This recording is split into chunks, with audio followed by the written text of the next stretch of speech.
This meeting to order. We are resuming meeting number 72 of the House of Commons Standing Committee on Citizenship and Immigration. When the meeting was suspended on June 19th, the committee was debating a motion moved by Ms. Kwan to report a question of privilege to the House. Mr. Dhaliwal had the floor. Mr. Dhaliwal. Thank you, Madam Chair. Madam Chair, today, first of all, I would love to wish a happy National Indigenous Peoples Day. And you were talking about this tie, Madam Chair. This was embroidered by former Chief Karen Telford. I just want to thank Madam Kwan for bringing her motion forward. The point that Madam Kwan has made is an important one and should be addressed. However, it's also important, Madam Chair, that we hear from the panels of witnesses on this matter concerning international students. Therefore, I move that the debate be now adjourned. MP Dhaliwal has moved the motion for the debate to be adjourned, so I will ask the clerk to please take the vote. Mr. Dhaliwal. Yes. Mr. Elkouri. Yes. Madame Kayabaga. Ms. Sidhu. Yes. Ms. Sahoda. Yes. Mr. Kimich. I abstain. Mr. McGuire. Abstain. Mr. Redekop. Abstain. Ms. Rempel Garner. Abstention. Mr. Brunel Duceppe. Je m'abstiens. Ms. Kwan.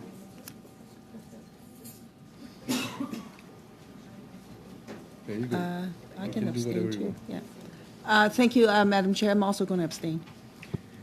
Yeas 5, nays 0. On the motion is adjourned. We will go back to our study. We will go back to our study of the exploitation scheme targeting certain international students. We have the witnesses for the first panel, so I will suspend the meeting for 2 minutes so that our witnesses can take the seats. So the meeting is suspended.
We are affected students who have fallen victim to unscrupulous agents who have provided us fake offer letters and ruined our lives. We are victims of fraud. We are already victims back home, and we are re-victimizing again here in Canada. Here, I wanted to make one recommendation to the task force on how to determine whether a student is genuine or not by checking their capability and intention. If the student is already capable of obtaining the original offer letter, then why we need a fake one? Moreover, their intentions are clear. That's why they went to the school, they completed their studies. In addition, once the student got the clearance from the task force, then we have a gentle request to the minister to use his powers to revoke the inadmissibility and 5-year ban under the section of 25.2 of IRPA. Studies have shown that 50% of the affected international students have suicidal thoughts, and 4 or 5 dead bodies going back home India every month due to mental stress. Students are visiting counselors for their mental stability. Our families back home are at the edge to file for bankruptcies because we pay 5 times more fees than the domestic students. And now we have paid around $15,000 to $20,000 to the lawyers as legal fees.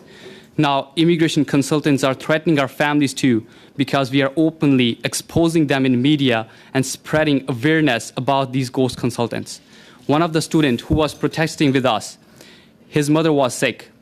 She was waiting for him, and he lost his mother. Now he has to live with this regret for his whole life. His only crime that he got frauded by the ghost immigration consultant. So that's why the revoking for inadmissibility is so important, so that we can travel back home in emergency situations. We are broken mentally, financially, and we are losing our confidence in ourselves because all of us are suffering this unbearable pain from last 2 to 3 years. So we are expecting the real justice should be delivered to us. Apart from it, the Canadian colleges are now in race to recruit as much as international students. So that's why they are dealing with these ghost consultants who act as a sales representative to these colleges. These ghost consultants who are dealing with several colleges in Canada sell fake dreams to students. Colleges in Canada intentionally create a barrier between students and the colleges so that student has no choice. They have to go to an immigration consultant. According to a CBC documentary, Fifth Estate, colleges in Canada issued 10 times more acceptance letters than their physically occupancy limit.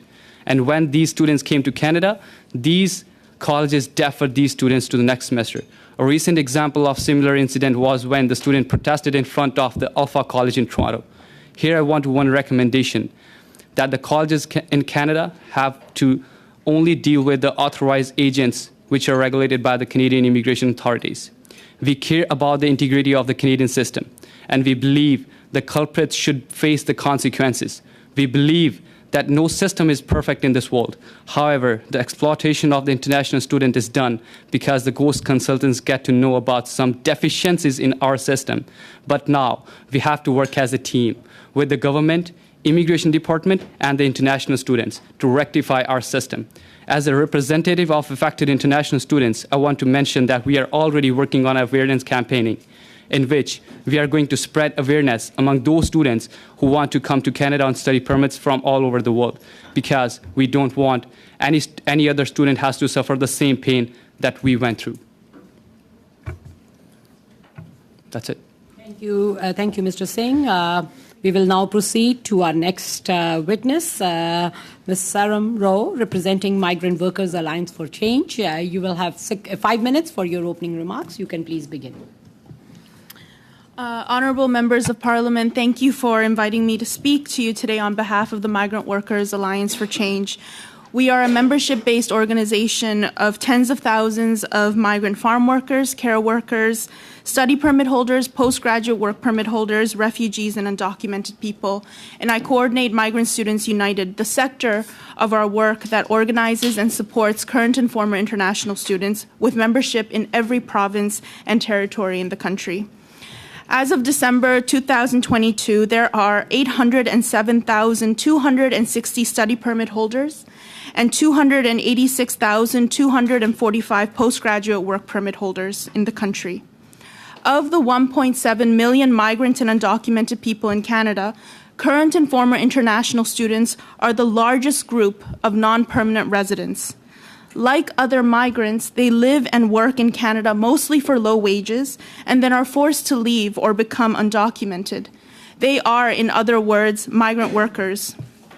Immigration rules that deny permanent resident status to the majority of people arriving in Canada are fundamentally responsible for the exploitation and exclusion of migrant students.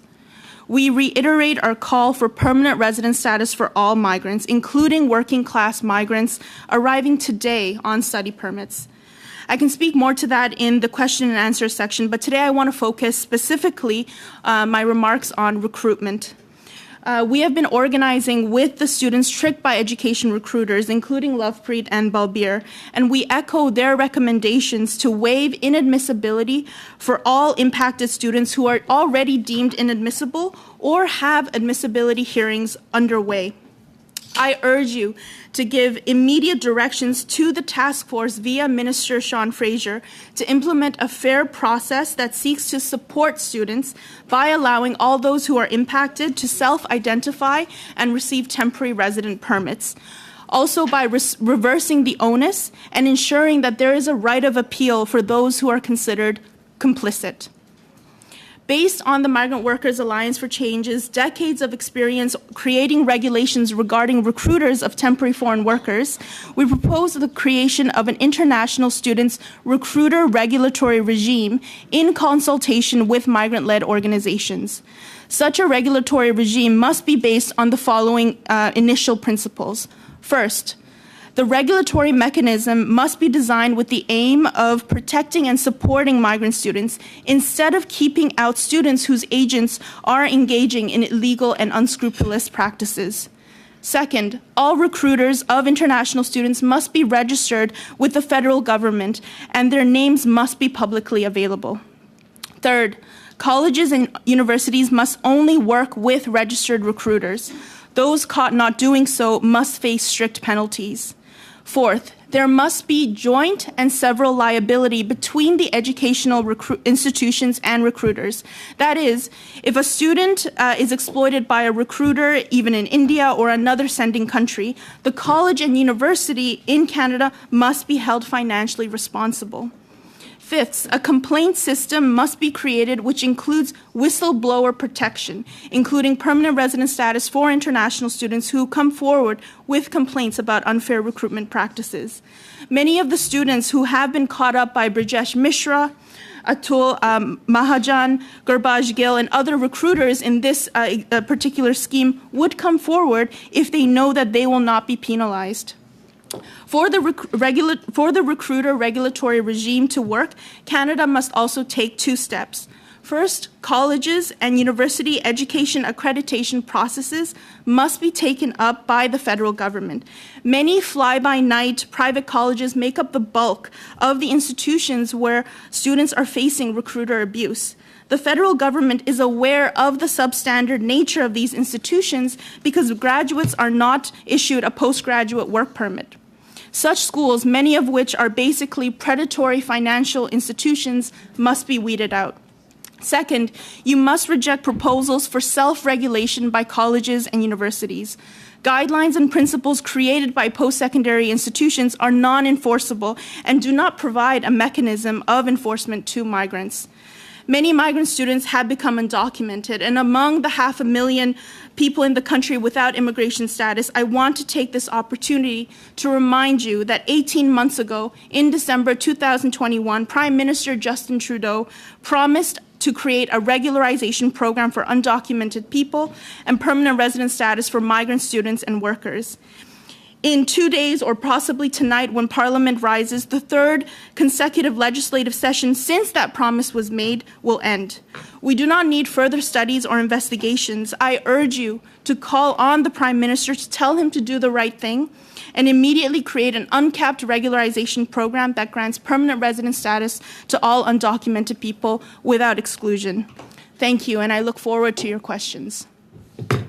Thank you. We will now proceed to our round of questioning, and we will begin with Mr. Reddycop for 6 minutes. Mr. Reddycop. Thank you, Madam Chair, and thanks to the witnesses for coming here today and sharing some of your stories. And certainly it's an issue that we've talked a lot about at committee, and it's great to have you actually here to answer some questions. It's taken an emotional toll, obviously, on you guys and on your families, as you described. The protest held in Mississauga really brought this light to issue, and I was pleased to visit with you guys there. And I'm told I was the first politician of any level to come there, so that was great. But the courage and bravery that you guys had there, and your entire community and other students was the reason really that we're here today. So I guess what encouraged you to begin speaking publicly on your situation, and maybe start with Belbeer? Well, thank you so much, sir. You came on the protest side. Thank you for that. Actually, we are suffering from this situation from last around 2 years, and we visit so many MP office and other places, but we didn't come publicly. So we choose a place like a peaceful protest to come out publicly and share our stories with the other people, with the media. So like how we are suffering right now. So what kind of situations we are. You went to MP offices and you didn't get a favorable result. Is that what you're saying? Yeah, we get a response there, but it could maybe take some time. So that's why we choose this thing, to do a peaceful protest, to come to know this thing like publicly, so public can know about this thing too. So that's why I choose this protest, peaceful protest.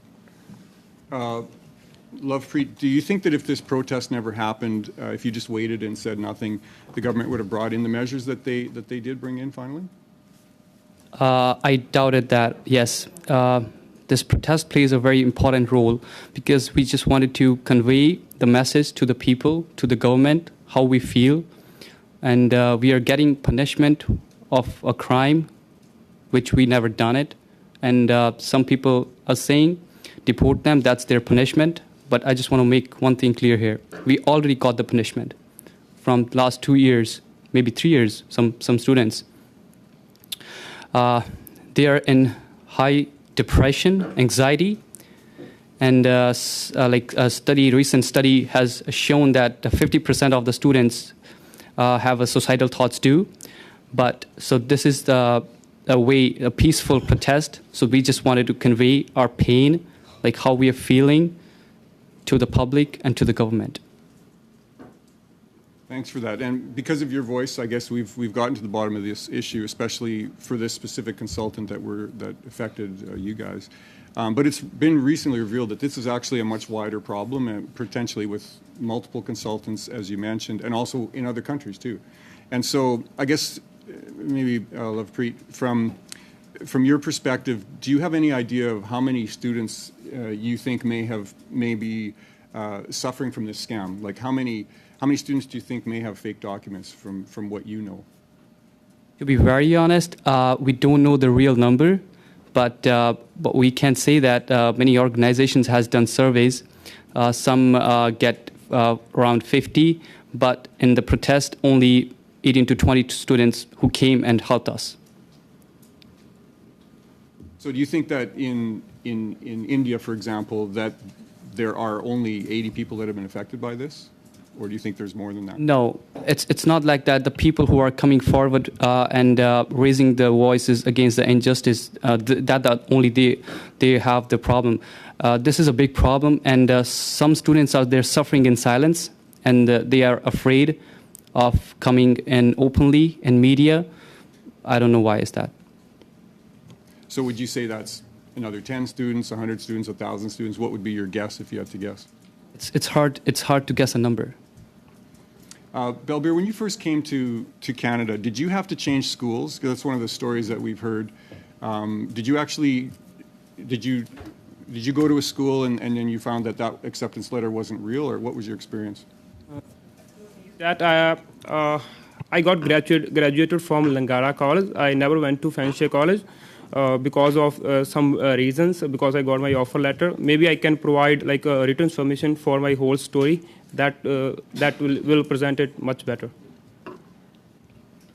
I guess the question that I'm really getting at is when students like you had to change schools, because I know that's a story some of you had, did you have to update IRCC with that revised new school? Yes. We do need to change our like DLI number, and we do change our DLI number on our IRCC official website.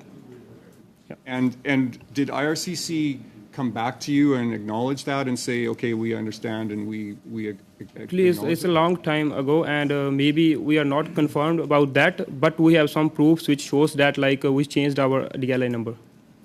Yeah. And so was it common then for IRCC to respond back to that? Do you know? Or Lovepreet, do you know? To be very honest, I don't know this procedure because in my case, I never had a chance to do that. But all over, because the main point here is to understand that the agent manipulates the student in such a smart way that the student has to, so they went to another school. So that's the whole point here. So another thing here, which is mainly important, that the colleges in Canada are still dealing with those consultants who did this fraud. So they was dealing, and they are dealing, and they're gonna deal. So if those consultants are still have a connection with the colleges here, so this scam is not Sorry for finished. interrupting, Mr. Singh. Time is up for Mr. Redekop, and we will now proceed to Mr. Dhaliwal for 6 minutes. Mr. Dhaliwal, you can please begin. Thank you, Madam Chair, and I want to thank the panel members to come and make a presentation. Lovepreet Singh, Madam Chair, Lovepreet Singh has said that ghost consultants are threatening them. And it has come to my knowledge that some of the students know whereabouts of these consultants, where they are, who their names are. And without naming any individual right now, would you be willing to provide IRCC and CBSA names and whereabouts and the information about these agents and consultants that were involved in this fraud? So here we have to understand one thing. I can provide you only the name, and that agents, without saying any particular name in this committee, they have major political connections back home. So what they do, they close their previous business, they open the new one. For them, this is piece of cake. So they can be anywhere in this country or maybe any country in this world. So I only have. Madam Chair, he has hit the nail where I wanted to come. So basically, what you're telling me or the committee members is that you fellows know their names, their new business, and their whereabouts they live. And some of the students may not be you, but why don't you encourage those students to come and tell the CBSA that who those people are, where they live, so as in the future no other student should be a victim the way you are? That's a very good question, sir. And this is what we are trying to do from last 17 days in the protest. Any success so far? Yes, we got some people, but as I said earlier, the students got scared, but it's like uncertainty, but still we are trying to put the awareness. But you know that it's safe to tell the CBSA because they would not disclose your identity. Why haven't you done so in the last 2 weeks? You're asking me this question? Yeah. But no CBSA officer approached me. Can you approach Yes, I can do that. That'll be I great. can That'll be do great. that, yes. Balveer Singh, you said that the task force basically had given us a briefing today, and I'm very impressed the way they are having the process moving forward, and basically their thought process is about the same as yours.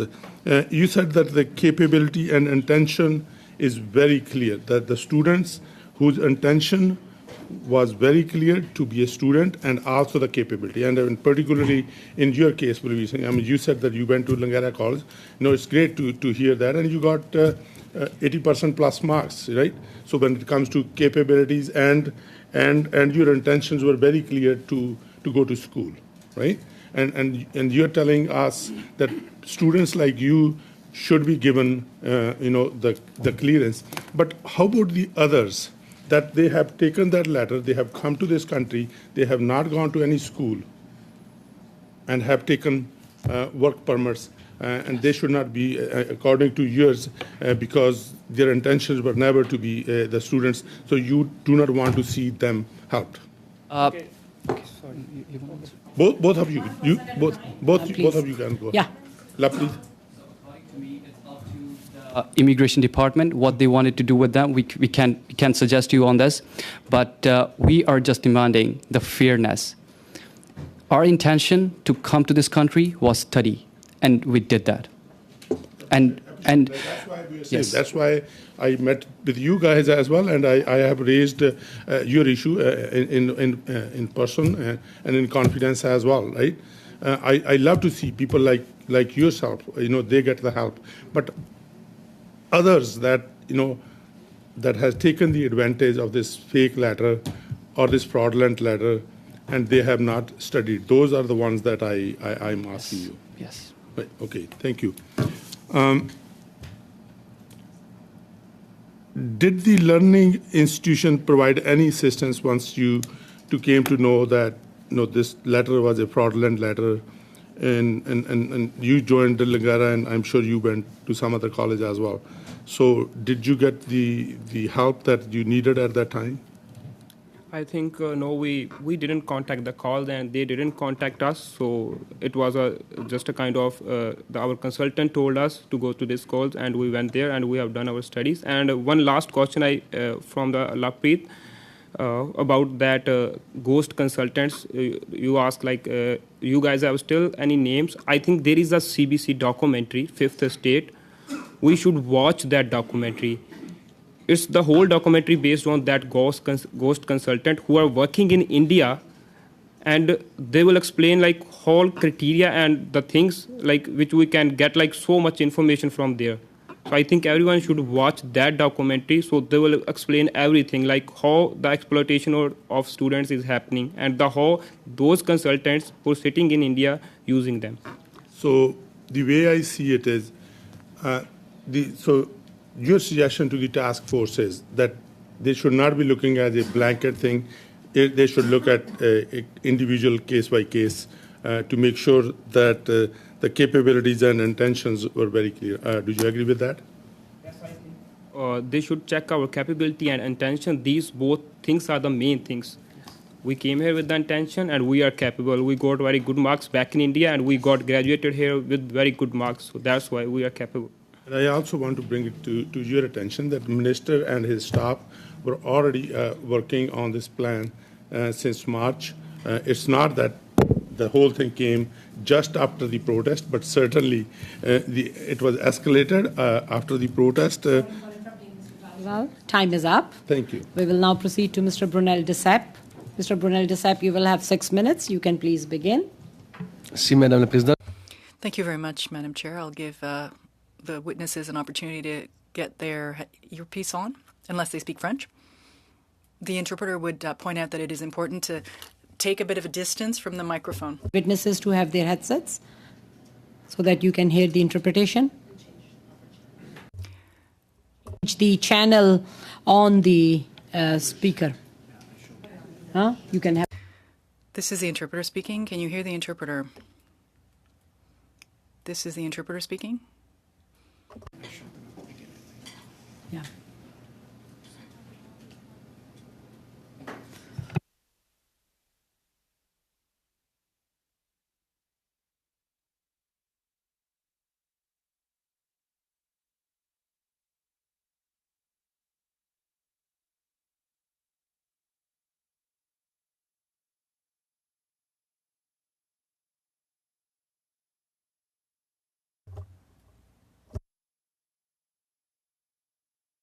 A reminder to steer clear of the microphone with the earpiece so as not to cause feedback. This is the interpreter asking that you not get too close to the microphone with the actual earpiece if possible. Thank you. Merci, Madame la Présidente. Merci infiniment d'être ici aujourd'hui pour cette importante séance du comité.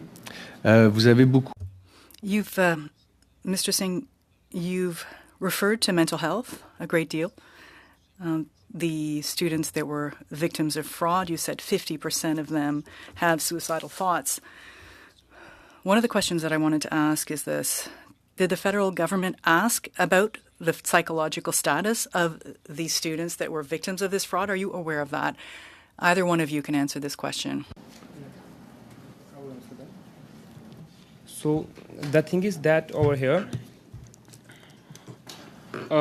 That's why we want like a quick intervene of task force in this case, because all these students are still struggling from depression, anxiety, and like their financial breakdown. So that's why we are again and again saying the same thing, that task force should intervene quickly, so these all students can like get their misrepresentation waived, and maybe they can go further with their future.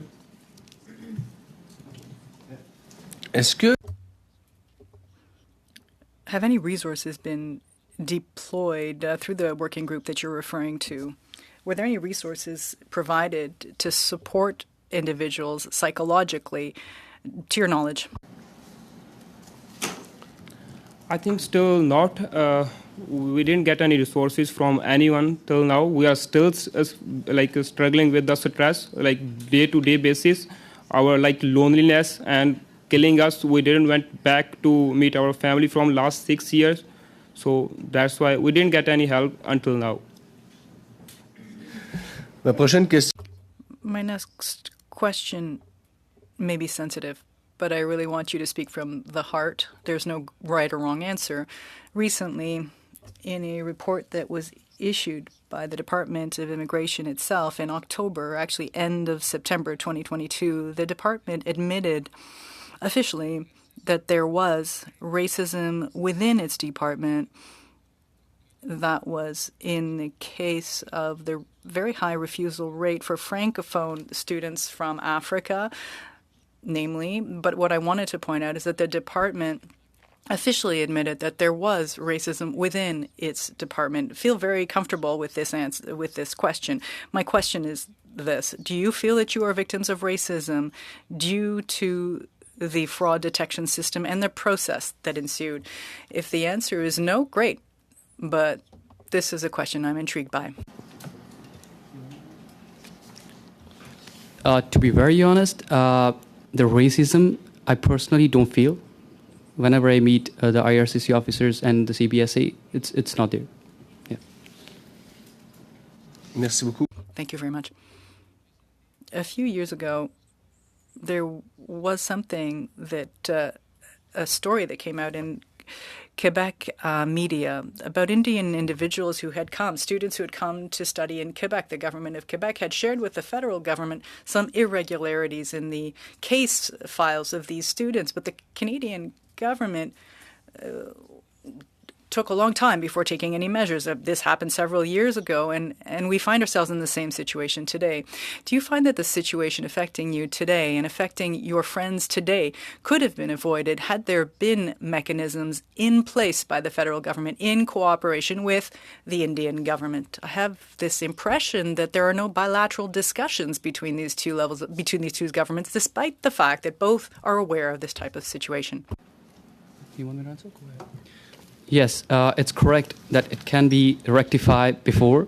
So as I said in my opening statement, this is our system. And no system in this world is perfect. We have to make it perfect. So the one recommendation here I just want to make, we have to stop the connection between the ghost consultants and between the colleges here. So if we have to make it like regulations. The colleges, the public colleges here, even any colleges here in Canada, they can only deal with those consultants who are regulated by the Immigration Department of the Canada, not anyone. So if we can do that, maybe in future we can avoid these kind of scams. You know, I asked the same question of the minister because here there's a framework that designates the rules for these individuals, immigration consultants, but only those who work from Canada or who are in Canada. There's absolutely nothing with respect to the agencies abroad. What I asked and what I got as an answer was that they can't control what happens elsewhere. But the other way around, you have to look at it. You can control those schools, these institutions that deal with those foreign companies. And I think you're telling me that I'm right. We need to impose upon these institutions, these learning institutions, a framework within which these foreign agencies can no longer deal with the institutions that are on Canadian territory. Have I understood that correctly, Mr. Singh? Yes, you're absolutely right. Even my friend earlier have talked about a documentary on CBC, Fifth Estate. It explains the real connection between the agent, consultants and consultant back home and the colleges here. So to be very honest, this is a limited knowledge I have. It's a matter of investigation. If a proper investigation is going to be done, so maybe new things will come up between the connections between these colleges and the scrupulous agents. Some of the colleges here in Canada are owned by the scrupulous agents back home. Your time is up, Mr. Brunel Desep. Thank you. We will now proceed to Ms. Kwan. Please begin. Thank you very much, Madam Chair, and thank you to all the witnesses for their presentations today. I also had the pleasure of meeting the students and also the Migrant Workers Alliance for Change for the incredible work that you do, not just on this situation, but on many others as well for people who are seeking regularization and lender status on arrival. Thank you for that. I just want to for the committee to be very clear in terms of supports for the students into the future. So we now have a situation where the government has established a task force. They have temporarily halted your deportation, and they're investigating the cases to ensure that the victims are not going to be penalized. The government is ensuring that the inadmissibility based on misrepresentation is a component of part of the solution, which I think is very important. And then today at our briefing with officials, they confirmed that they will be using Section 25.2 of IRPA to apply the inadmissibility. So that's really good. The question I have for you, though, in terms of the long term, many of you, of course, come to Canada to study, not only to develop your education, but I think many of you hope to also stay here in Canada permanently. And part of the solution that I don't yet see clearly from the government in addressing this is whether or not the government will actually offer you an alternate pathway to permanent residency. So my question to you as impacted students who are victims of this fraud scam, are you calling for the government to provide you with an alternate permanent residency pathway? Yes, 100%, because we already suffered a lot from last 2 to 3 years, and many of the students has to go spend there maybe 2 to 3 years more. So if this is our recommendation and our suggestion to give us an alternative pathway for the permanent residency. Yes. Thank you, Mr. Lovepreet Singh. And how about yourself, Mr. Balbir Singh? Yes, I think it's the same with the Lovepreet Singh. We are struggling from last long time and through mentally, financially, and we don't want to spend that much of money again with the lawyers and with the other things. So it's kind of big financial burden on us. So that's why all of students need like some kind of PR pathway for their status. Yeah. Some people would argue that the PR pathway should just be the process that you would otherwise just continue to embark on. Do you think that would be the appropriate approach, or do you think that there should be a special immigration measure targeted for the victims? If they treated us as a victims and if in the investigation, whatever the recommendations we have provided to the investigation team to so that they can find out the innocence or the genuine and the not genuine, and if the student caused the clean sheet from the investigation, then 100% the permanent pathway should be appreciated. Thank you very much. I'm going to turn to Ms. Sarome Bro on this question. Many of the students come to Canada with temporary status, and then we see in this instance they are being cheated by unscrupulous immigration consultants. Others, temporary foreign workers, come to Canada. They're also being abused by the system just because of the temporary status piece. So on this question, the NDP believes that in this principle, if you're good enough to work here, if you're good enough to stay here, if you're good enough to work here, if you're good enough to study here, you're good enough to stay here. Could you advise whether or not that is an immigration policy that the government should be adopting?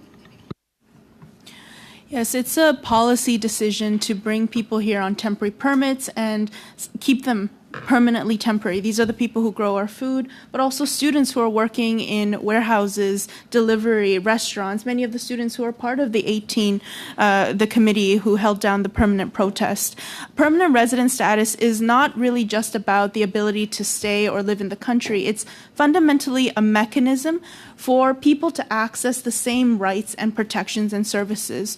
So had the students had permanent resident status, they would have had the power to protect themselves and speak up when these agents do wrong, when colleges do wrong, which was largely what the Fifth Estate documentary was about. And so our work with care workers, with farm workers, has shown us that without joint and several liability, without a regulatory mechanism, it's impossible for people to protect themselves. Fundamentally, we call for permanent resident status, and in the lead up to that, a regulatory regime for international students who are coming into the country on hundreds of thousands at a time each year. The students that are already here who's been subject to this fraud scam are the students, in fact, in many ways, that Canada is looking for. We're still looking for international students to come, but many of you are already here. The government is embarking on a process of regularization, so regularizing people, giving them full status for people who are temporarily here in Canada, or people who have lost status or who are undocumented, or to refugees. Do you think that as part of the measure in addressing this situation, that the government should regularize the victims of this scam? So maybe we'll start with Lovepreet. Answer like... Yes, you're right. As you said earlier, if a person can good enough to study and work here, then he should be stay here. Yes, you're right. Is up for Ms. Kwan. We will now proceed to Mr. Kimmich for 5 minutes. Mr. Kimmich. Thank you, Chair. I want to go back to something I think, Ms. Sarah Moreau, you said weed out predatory schools. Can you expand on that?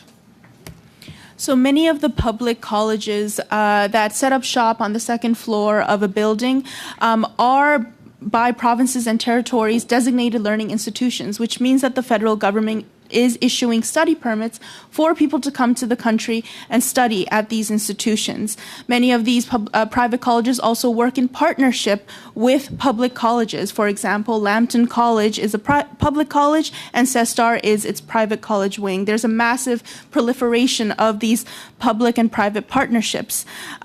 But the students who graduate from private colleges, even as they're here on study permits, are not allowed to apply for postgraduate work permits, which means that it creates a minefield for exploitation of recruiters who seek to exploit these students, for public colleges to get tuition fees, tens of thousands of tuition fees again, and ultimately there's no guarantee that even after these massive sacrifices and investments that migrant student workers will get permanent resident status. So, but you call them predatory because of the way that they're using consultants, because something that both of you have said is some of them might own some of these colleges, or there's like a mechanism by which they're owning, so they're streaming people into them. Is that part of the reason you're calling them predatory, or is it their recruitment practices in other countries? Because 3 countries are affected that we know of: India, the People's Republic of China, and Vietnam. So there are 3 countries affected. So I was just trying to get the predatory nature of it. It sounds like it's just like a shady business practices. But the provinces are designating them as DLIs, and therefore there has to be some type of verification that's being done, or is there no verification being done? I'm trying to understand the business practices, their very existence is questionable. Where's the starting point of the issues here? There is a business model of recruitment that is being driven, and largely this is happening because there is no regulatory regime for the way that these recruiters and colleges can operate. So we're calling for the federal government to create a registry of recruiters, make that publicly available, and colleges and universities who work in partnership with these recruiters and agents must also be liable, so that the students are not the ones being ultimately punished. So that's one way of doing it. I'm going to suggest a different one. Wouldn't it be wiser perhaps that the federal government simply tell DLIs that if you are a DLI that's recognized by a province, you cannot use a consultant overseas, you must use a consultant here in Canada is registered with the college. Otherwise, you can't use them for any type of recruitment because we don't know whether you're doing your work on behalf of the public interest. That kind of sounded like what both of you, Lovepreet and Balbir, you were saying is that they shouldn't be allowed to do work on behalf of college. Colleges should not be allowed to hire them because we don't know what the business practice is, whether they're getting a percentage, whether they're owned through the back door. And then I guess that's my first question. And then the second question would be, shouldn't there also be a ban then? If you are a consultant, you're forbidden from owning a private college. There are so many examples, and every time a private college or a recruiter shuts down their firm, 5 new ones may pop up, right?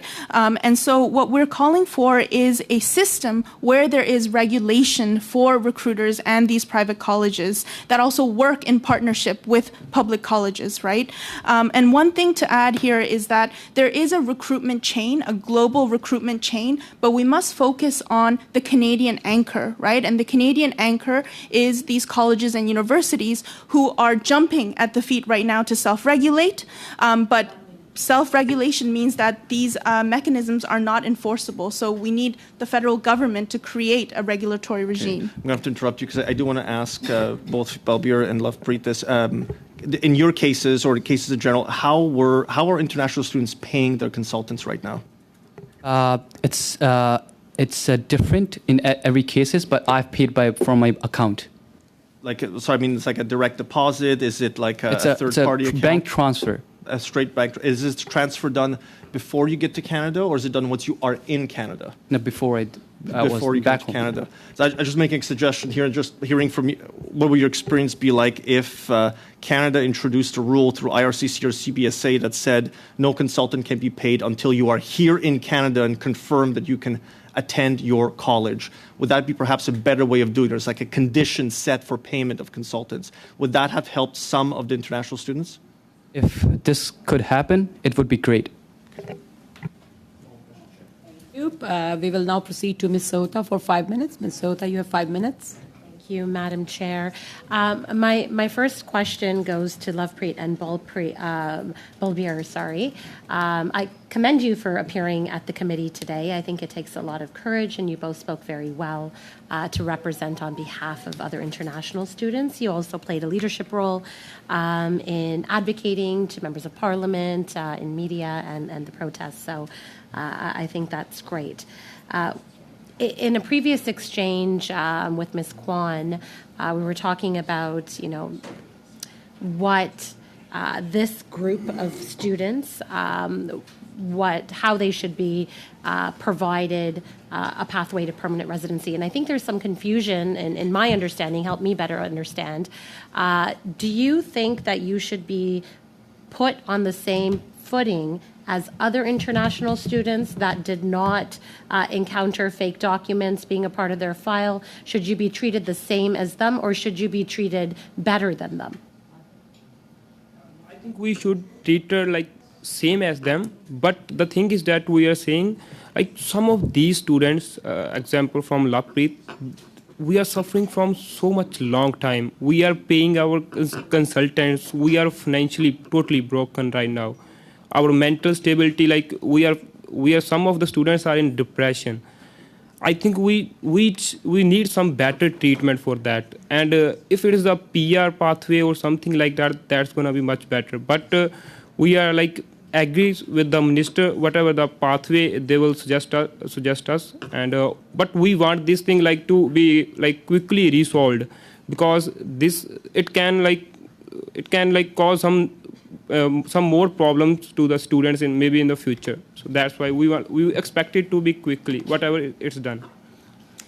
Yeah, I think things are moving in terms of government standards. Generally, things have been moving quickly in regards to your issue, because over the last couple of months, they were able to create, override and create a special category in the system, a task force that will give a second chance to students. And so I also want to be clear that, your documents and the evidence that you present will be taken a look at by that task force. And if you're found to be a genuine student, you will be provided the opportunity to finish your studies, finish your work, and then placed on the same footing as any other international student, so you can resume and eventually apply for PR. So an opportunity to a pathway is there for those that are genuine students. And now I wanted to ask a little bit more about your ideas in terms of scrupulous agents that are working in connection with colleges here in Ontario and other provinces as well. You had mentioned that you think that you believe some of them to have ownership or some interest in colleges. Are there any colleges you can give us examples of, or can you help us explain as to what this process looks like? How do they recruit and what do they say to the students? And in your particular cases, why did you believe your documents to be accurate? So the first question, like how they work, the unscrupulous agents back home and the colleges here, their connection is very well explained in the CBC documentary Fifth Estate. Even in that documentary, they have mentioned few names too. So yes, so that's my answer. And what does can you explain for this committee, so it's on the record as well, as to what the process looks like? My recommendation? Sorry. No, what the process of recruiting a student, like what exactly happened in your case? How were you recruited? Do you feel the agent that recruited you had some connection with the school or ownership interests? And, how are we at this stage, at this point? Yeah, I think so. They have some connection because all of the students who get frauded by those agents, most of the students are related to just 2 to 3 colleges. That agent just provided the offer letters, just basis which is just basis on the Ontario.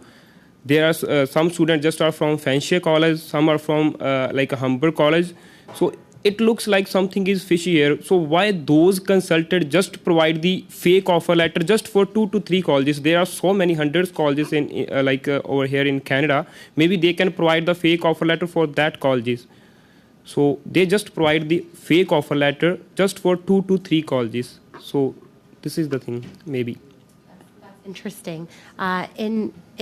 You had also stated earlier that the particular cohort of students that you're dealing with were eligible or they met the criteria to getting into school themselves. Can you explain that, elaborate a little bit on that? What were your qualifications? What did your grade point average look like? And why do you believe that all of these students would have gotten enrollment?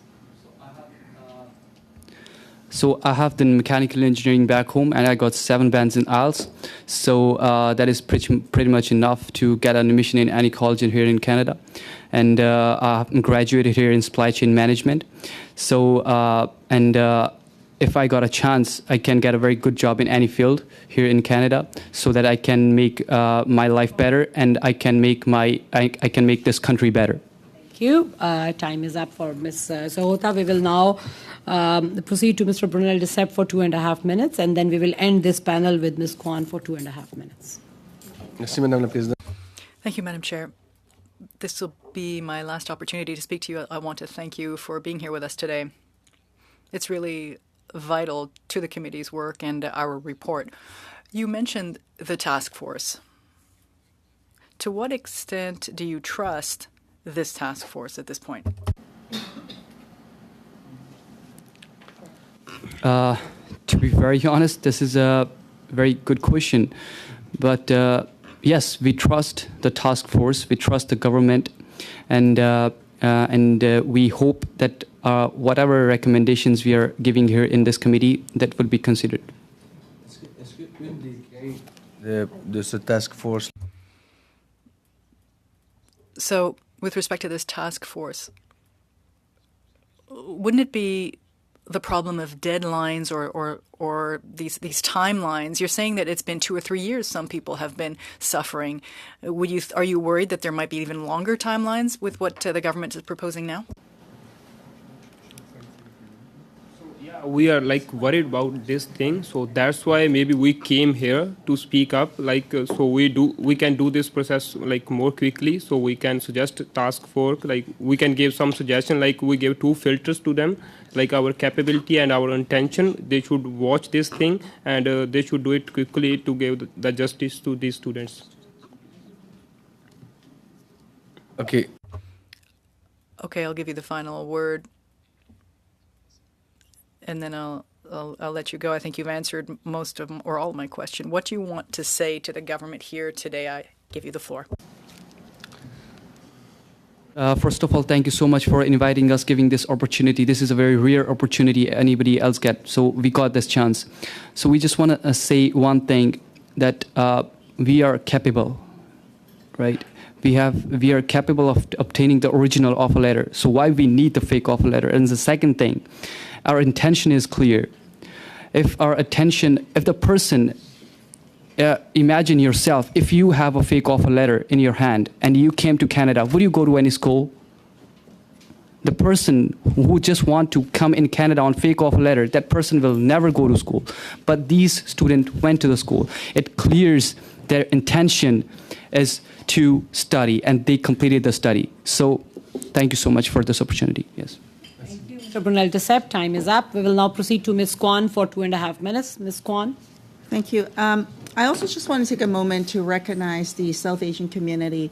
When I was at the gathering in Brampton, there were about, 200-300 people who showed up to support the students and just really treating you as though you were their children. And it was just very lovely to see, and it's the strength of the community that really showed, and that, to which I very much appreciate.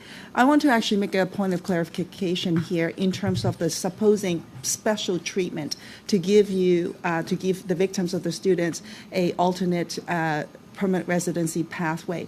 Isn't it the case that the students have paid exorbitant amounts of tuition fee, not just because you're an international student, but because you're victims of fraud? You have to pay tuition fees multiple times and didn't actually get the return for that education.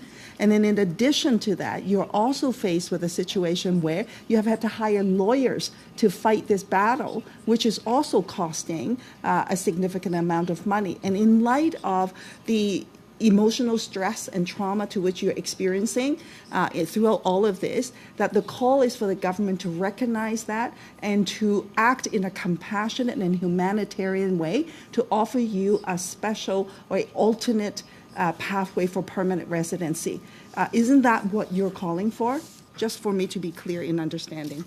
Yes, you're right. So here we have to understand what is our biggest loss in this process. Our biggest loss is not the money. Our biggest loss is our precious time. So that time and the mental harassment we are facing right now, we are feeling like we are helpless. So that mental harassment and the precious time which we lost, it cannot be compensated.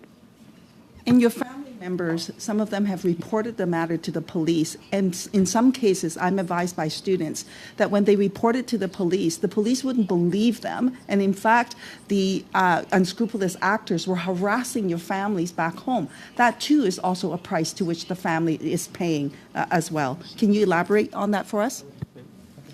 So most of the students file a complaint against those agents, but in initial stage, police didn't file any FIR against them because they guys have political connection. Maybe they are financially so much strong in India, so that's why the police didn't file any FIR. But now we are seeing some kind of success in that. There are some FIRs and cases against them. So hope for the best. Thank you. Mr. Singh, time is up for Ms. Kwan. There are some members who are interested to have another 2 minutes for the Conservatives and 2 minutes for the Liberal. That might shorten the duration of the second and the third panel. Are all the members okay to have another 4 minutes with this panel before we suspend this panel? Are we okay with it? Okay. So we will have 2 minutes for Ms. Rempel Garner, and then we will come to the Liberal side. Briefly, Ms. Rowe, just your recommendations, are you saying essentially that there should be some sort of a requirement, a legal requirement for colleges to warn students that if they are receiving advice, it should be from a list of government-approved consultants? This case of the students who are facing deportation clearly shows that colleges and universities were looking away, right? So the regulatory mechanism we're proposing is a way for them to not look away. That's kind of what I'm looking at, is that there needs to be some sort of legal requirement. The second thing that I just wanted to ask was, do you think that there should be legal consequences for colleges that are engaged in this activity, that are either not providing students with warnings or with their rights or whatnot? Would you go as far as to say that? If they are not compliant with the rules of the regime, then they should face penalties, yes. And I have printouts for everybody to read. Please table that with the committee. The last thing is, I think we have to be careful that we're not creating a pull to Canada for actual inadmissibility, but that we're also putting safeguards in place. So there's, dealing with the situation that is and the fraud that's happened here and the lives that have been affected, but also making sure that our systems aren't creating pulls or loopholes in the future that could create more problems. What I heard from you and from the testimony here was that there needs to be some sort of a requirement for any sort of consultant that's providing advice abroad to be legally registered or listed with the Canadian government, for colleges to have some sort of requirement to disclose that list to students, and some sort of legal mechanism or requirement for colleges to be compliant with some sort of that sort of a regime. Is that broadly kind of what you were getting at? Yes, and fundamentally that students have the power to protect themselves if and when the situation happens, and that's only possible through permanent resident status. Thank you. Time is up, Ms. Rempel-Garner. We will end this panel with Mr. Dhaliwal for 2 minutes. Mr. Dhaliwal. Thank you, Madam Chair. And again, I want to thank you, and particularly Laprit, yourself, and Balveer. Thank you for coming and talking to me in my office and arranging online meeting with the other students. I was very impressed with the way you handled. You went to school, you got 80+%. They are working with the same company for the last 5 years, and the same company owner has given a very good reference about you.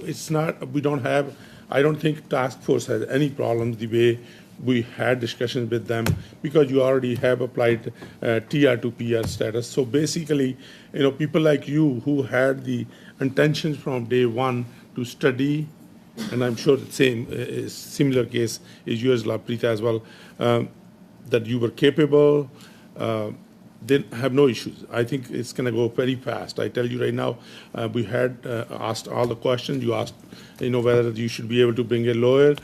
You don't need it because it's going to be exchange of information, but you are welcome to, if you want to get your lawyer involved. So, things like that. If you have any further questions, don't hesitate to write to one of the member of parliaments.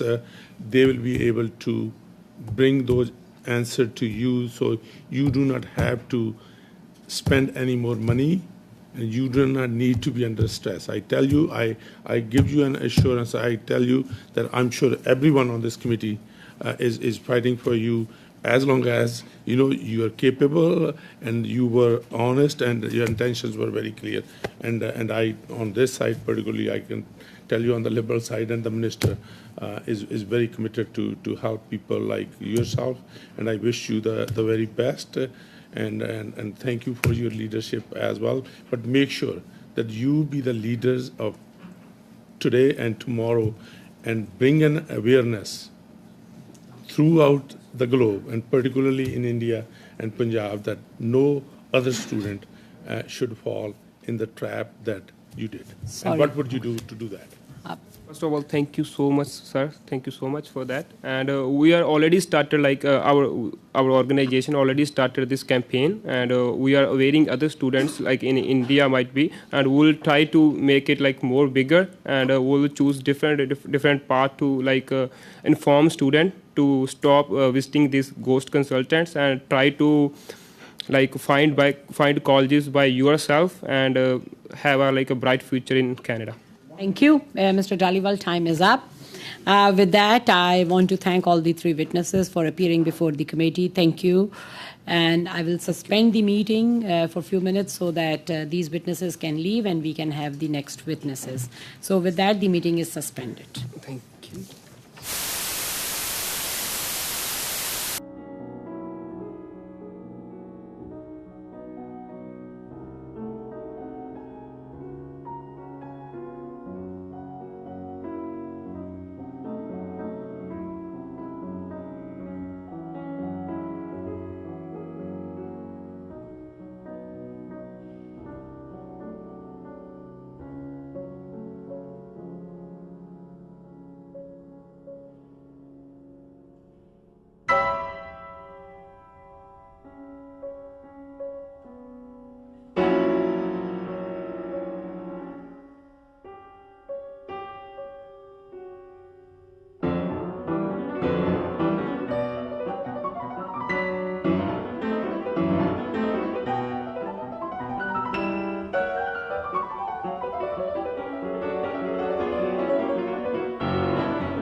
Panel, I would like to welcome Mr. James Casey from the Canadian Federation of Students appearing in person.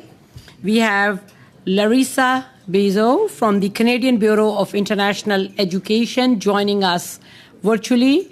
And also we are joined by Janet Morrison and Rajan Sandhu from Sheridan College. Welcome to all the witnesses. We will begin with 5 minutes of opening remarks from each witness. We will begin with Mr. Larissa Bezo from the Canadian Bureau for International Education for 5 minutes. You can please begin. Thank you. On behalf of the Canadian Bureau for International Education, I'm grateful for the opportunity to share with the Standing Committee a few observations regarding the unsettling situation that has significantly impacted a number of international students in Canada.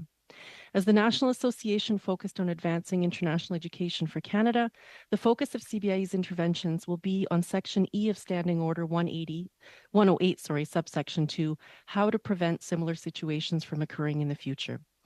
CBIE is not indifferent to the eventual disposition of these cases. We support fair, balanced, and compassionate treatment for those who were duped by ghost immigration consultants. It is important for me to recognize at the outset, however, that CBIE is neither mandated nor equipped to take position on individual cases, as our organization simply does not operate on so granular a level. I have 4 brief points to make before taking questions. First, Canada has a duty to do right by international students and live up to the commitments that we have made to them. The international education sector is a globally competitive one, and Canada is vying with other countries for market share and for the best talent. If Canada fails to uphold its end of the bargain with international students, and if we do not provide a first-rate educational experience, our global reputation as a study destination will be diminished and could have a deleterious impact on inbound international student flows to Canada in the future. That is why CBIE has long advocated for a whole-of-government and sector-wide strategy to ensure that Canada is delivering the true value of what is marketed to students under the EduCanada brand. To give international students a positive and successful study experience, Canada needs to support them well from the time they apply to study with a Canadian institution through to post-graduation and transition to work. And we've seen a rise of intermediary organizations offering counsel to prospective international students. And we need to ensure that these organizations and other independent agents are helping to advance the goals of Canadian education sector in both a responsible and an ethical manner. Second, EduCanada, Canada's global international education brand, should reflect Canada's commitment to both academic excellence as well as an ethical approach for how we treat international students. And CBIE is already leading the way. We've been working closely with our education institutions to give concrete expression to our longstanding commitment to promoting ethical international education practices and to supporting rigor and professionalism across Canada's international education sector. We're presently updating a new code of ethical practice for international education in Canada, which will require educational institutions to not only commit to the values of quality, equity, inclusion, and partnership, but provide them with ethical guidelines to follow against which they can assess performance. We're also actively exploring options to develop an enhanced code of ethical practice that would apply specifically to the use of education consultants. To inform these objectives and to support our stakeholders, CBIE hosts roundtables, we administer a survey of international students on a regular basis, and we develop and deliver training and professional certification programs for international education professionals, including training for registered international student immigration advisors, the RICIAs.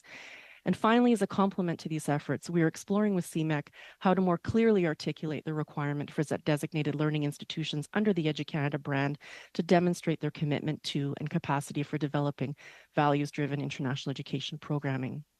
Third, CBIE is actively mobilizing its resources to generate and share insights on successful educational experiences for international students.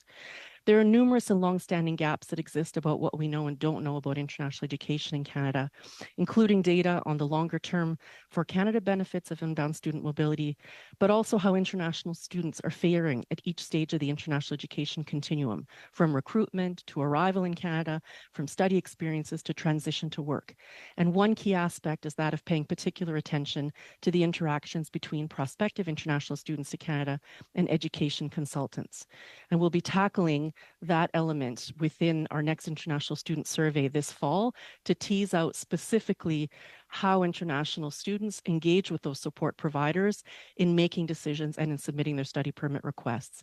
And lastly, on a practical level, CBIE is partnering with provincial governments and regional international education associations to train trusted agents to build their capacity to provide quality support to prospective students considering Canada as a learning destination.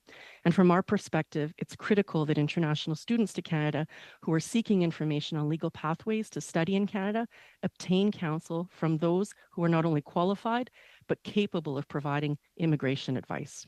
Thank you for the opportunity to share with the Standing Committee. I look forward to your questions. Thank you, Ms. Bezo. We will now proceed to Mr. James Casey.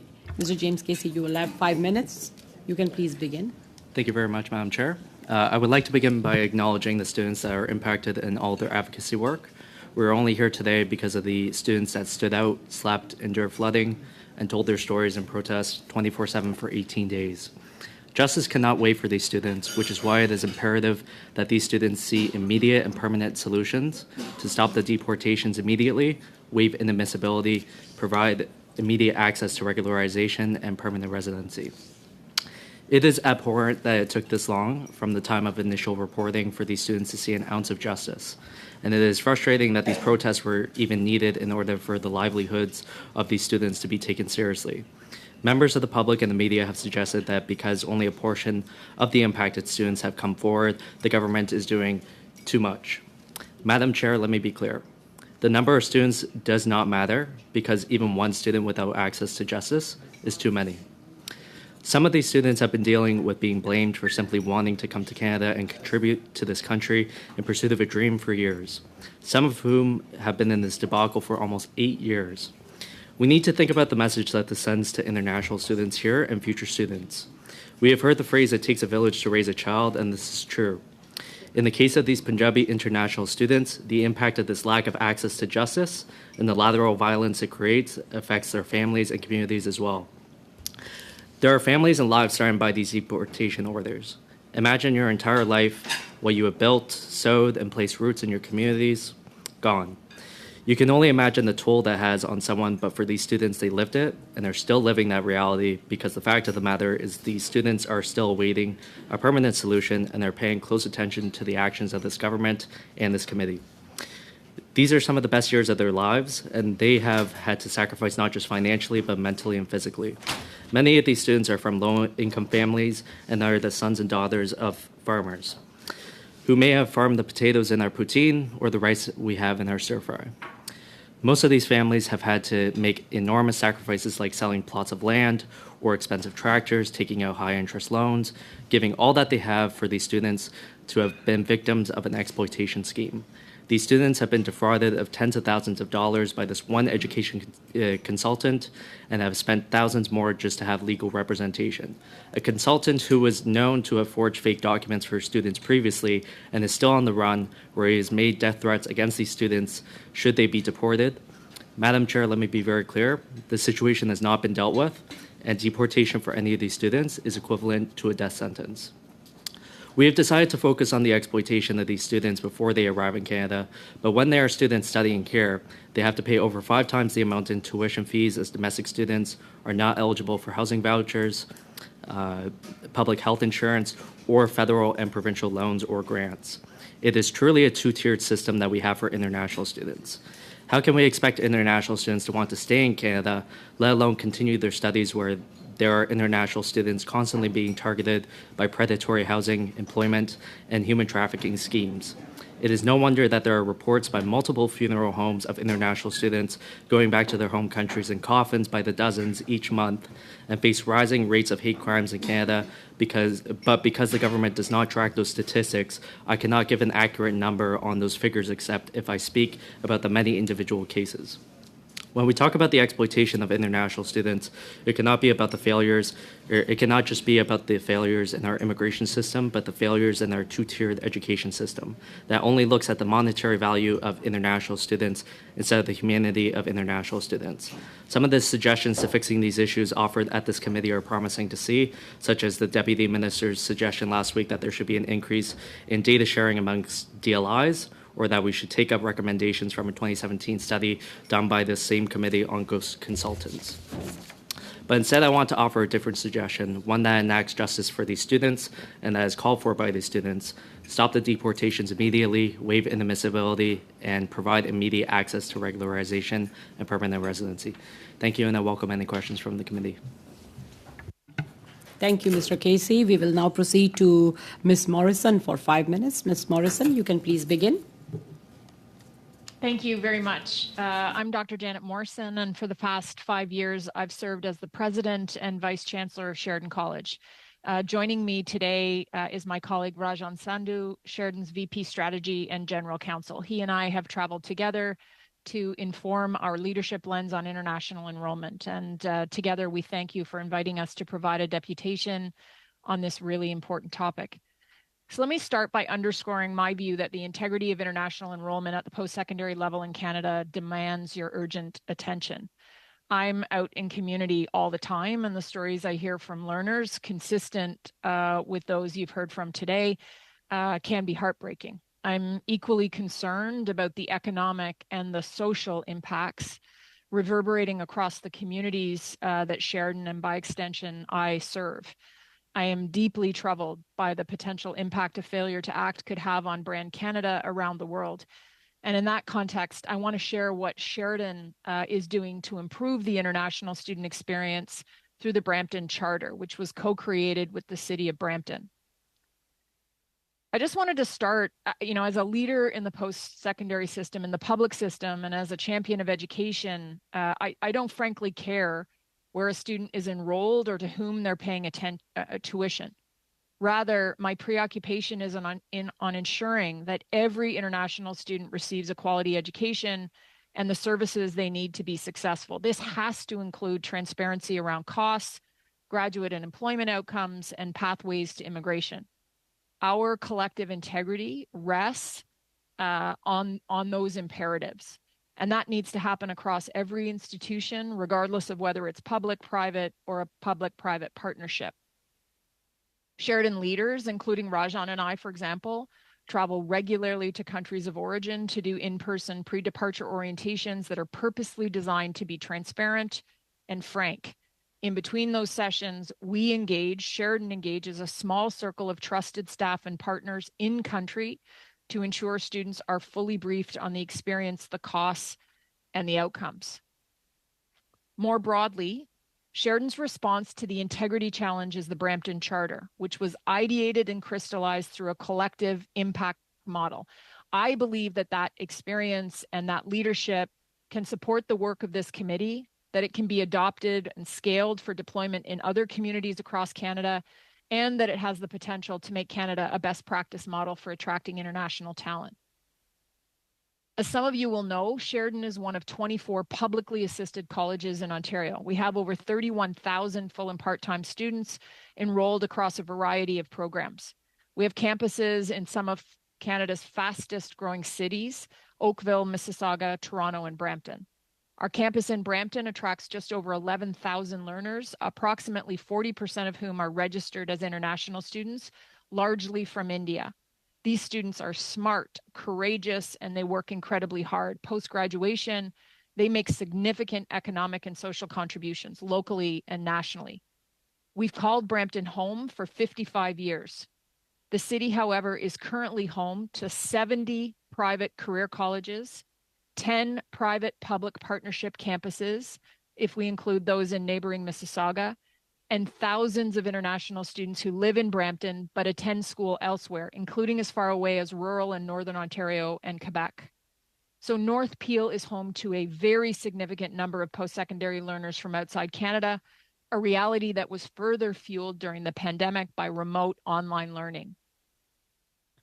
For years, we've been hearing concerns from community partners about issues like housing and food insecurity, negative mental health, violence, employment exploitation, and human trafficking. I can tell you that none of the most egregious circumstances recounted by media involved our students, but in our role as an anchor institution, Sheridan was compelled to step up in the fall of 2021 to embark on this collective impact journey to address the pressing concerns. So in collaboration with the city, we co-convened a group of community leaders to tackle those challenges. This roundtable was co-chaired by the Chief of Brampton Fire and Emergency and the CEO of Indus Community Services, a local service agency. It included leaders from the college, from public health, from the local hospital, from the Board of Trade, from faith and cultural groups, and from students who brought their lived experience to the table. They met 5 times in 6 months and engaged all kinds of stakeholders. The work yielded 150 ideas and informed the organization of a public summit where those ideas were more fully explored. It was a 2-day event hosted at our Davis campus. There were 250 delegates in person and 600 plus who attended online. I want to give a special thank you to one of our local MPs, MP Ali, a member of this committee, for his attendance, and also a vote of thanks to our local MPs, MP Sidhu and MP Sahota. Participants in the summit represented all levels of government, public and private, post-secondary institutions, social services, again, the police, local businesses. Sorry for interrupting, Ms. Morrison. Your time is up. So you will get an opportunity to speak further during the round of questioning. So we will have to end it here, and then we will get into a round of questioning. Sorry for that. Thank you. Thank you. We will proceed to our round of questioning, and we will begin with Ms. Rempel-Garner for 6 minutes. Thank you, Chair. I'll start with Mr. Casey. I was really struck with some of your comments, which I really resonate with me about how international students deserve dignity in a bunch of different areas. I guess just looking at solutions at this point, do you think that the federal government should intervene to set some sort of policy where admissions for international students should be matched or capped based on a percentage of available rental housing or dorm rooms or something in a given region? Certainly, those are definitely aspects that the government should be looking at, because right now we're taking in quite a certain amount of international students every single year. I believe by the latest estimates, we have around just over 800,000 international students. And obviously, given the realities of the situation, especially in major urban centers like Toronto and Vancouver, where there is a major housing crisis going on, we've heard reports of some students having to pay upfront a whole year's worth of rent just to secure a placement. We've also heard stories of different international students having to share beds that are infected with bed bugs. So the conditions on the ground are certainly abhorrent for a lot of international students. I'm short on time, and I want to go to the other witnesses as well. But I do want to underscore your point about living conditions, and it's a big concern for me. I guess I'll go to the president of Sheridan College. What policy does your institution have in place in terms of matching admissions levels to amount of available housing in the Brampton region? So thanks for the question. Sheridan has actually limited and held constant its international enrollment for the past few years, precisely because of feedback from community agencies about the capacity of the community to absorb. Thank you. Is it tied formally to a vacancy rate? Has your admissions level changed as available housing units have either increased or decreased, or has that just stayed, you haven't decreased it, for example?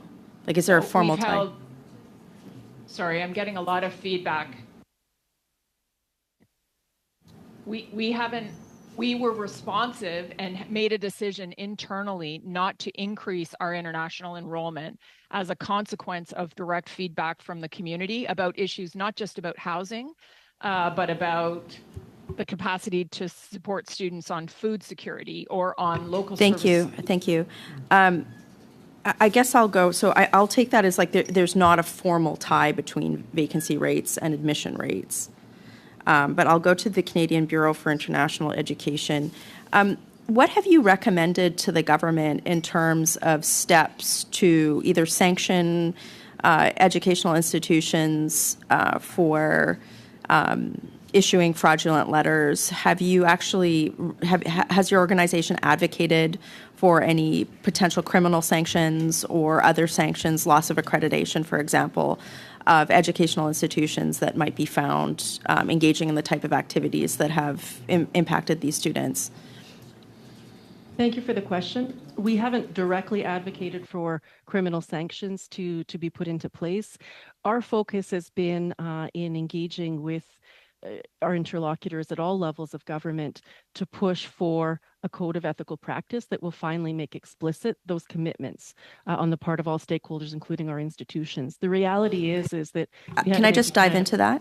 When you say a code of ethical practices for institutions, does that mean that institutions would have some sort of government-regulated responsibility to share information with international students about potential fraud, and or that institutions would have to face some sort of sanction if they were not compliant with similar regulations? Like, have you suggested that, or has it just been more general?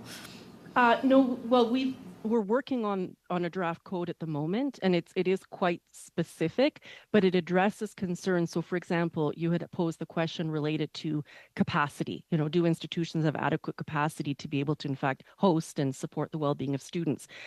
We're talking about a code that would explicitly address those issues. Be clear about institutions' obligations.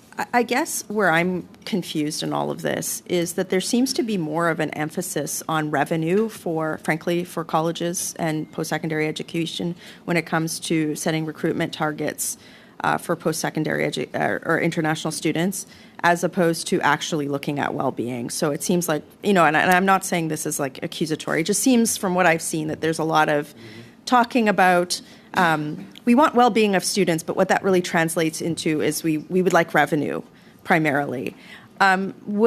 I'd just love to get Sheridan College on the record as an institution. Would you support this committee recommending to the government that educational institutions in Canada that are offering spots to international students would be formally required to match their admissions levels to available housing in the area, as well as face sanctions if they are found to not have adequate regulatory or internal processes and controls to prevent fraud by international students or fraudulent letters being issued to international students, for example?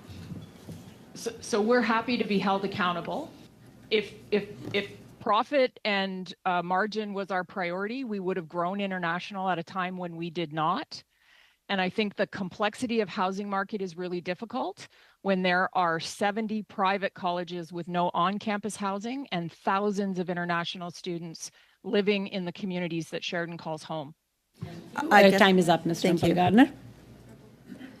With that, we will go to Ms. Sidhu. Ms. Sidhu and Mr. Al-Khouri will be sharing the time. Ms. Sidhu. Thank you, Madam Chair. My question is to Dr. Morrison. Dr. Morrison, I know the amount of work Sheridan puts into providing support for international students. It is remarkable. It is true that the CIMM standard apply to both you and small plaza colleges. You mentioned there's 70 colleges are there.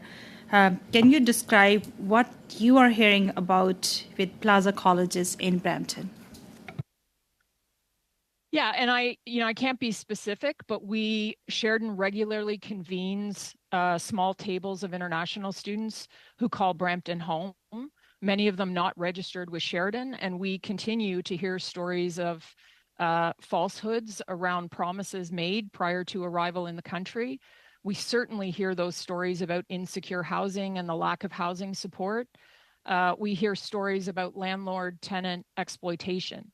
We hear stories about food insecurity, and Sheridan's programming, and I think the programming at public colleges across the province is purposefully designed to address those issues. So, for example, we have mental health services that are multilingual and culturally designed for the students that we welcome and support and serve at Sheridan. That's simply not the case across the board. So for follow-up questions, I know you are providing necessary resources, and quality education that students expect, but the other colleges, do you think they are providing orientation or what students expect the student services or the support which they need?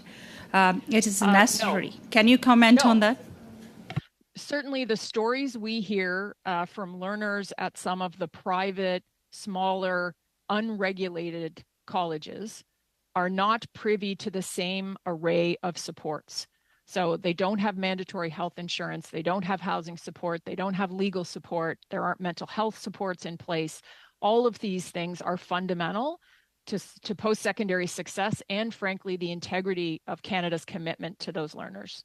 My last question, do you think inspections and audits are necessary?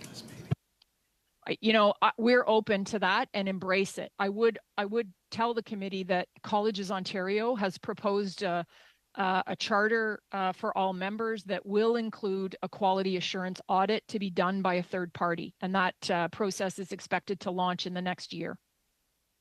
Over to you. Yes. Merci, Madame la Présidente, et merci à nos témoins.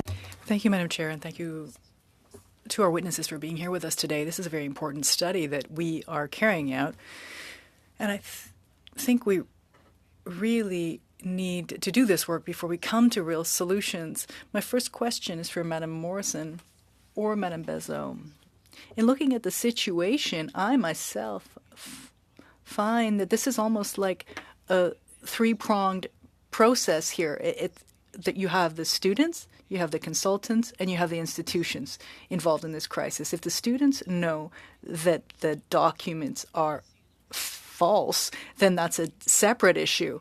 But otherwise, they're innocent and they should be treated as such. Now you have consultants and the institutions. If there is some kind of collusion, then they're both responsible. If the consultants alone are responsible, are there legal measures that you can go ahead with in Canada or outside of Canada through our embassies? And if not, why not? And now with respect to institutions, will there also be measures, disciplinary and legal measures in place so that this problem never recurs? I would like to have your opinion and your thoughts on this, of these points I've just raised. Thank you.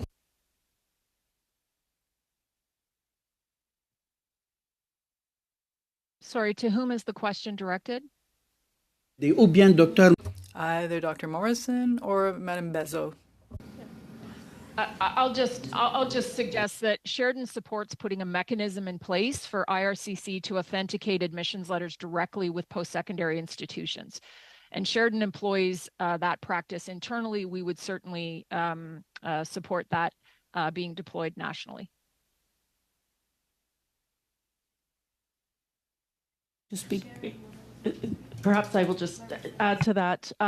With respect to those institutions that in fact partner with educational consultants or agents, I think it's important to note, first of all, not all institutions partner directly. Some institutions do not have partnerships. In fact, students individually take those initiatives in working with educational consultants.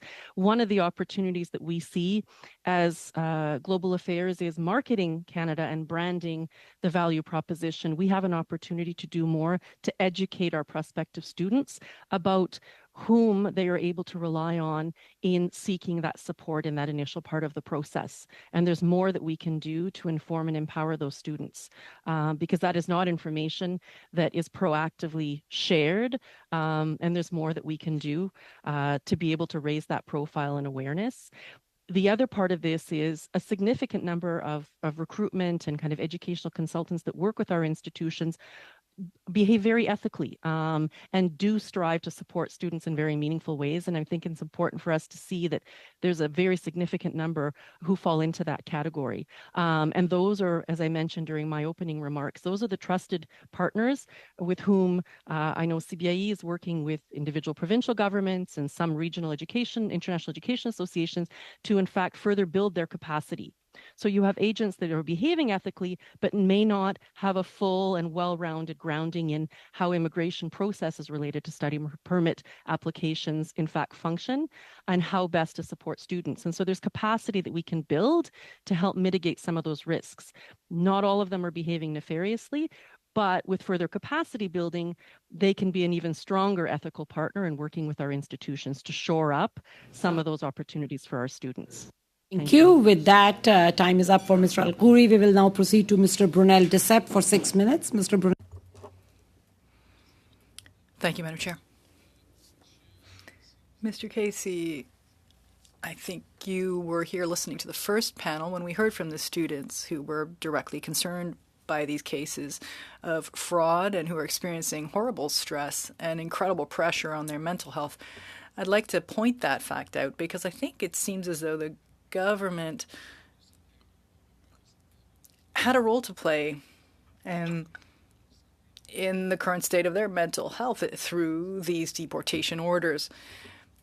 Are you aware of this? Do you know if some of these students were approached by the government to find out about their mental health? Merci pour la question.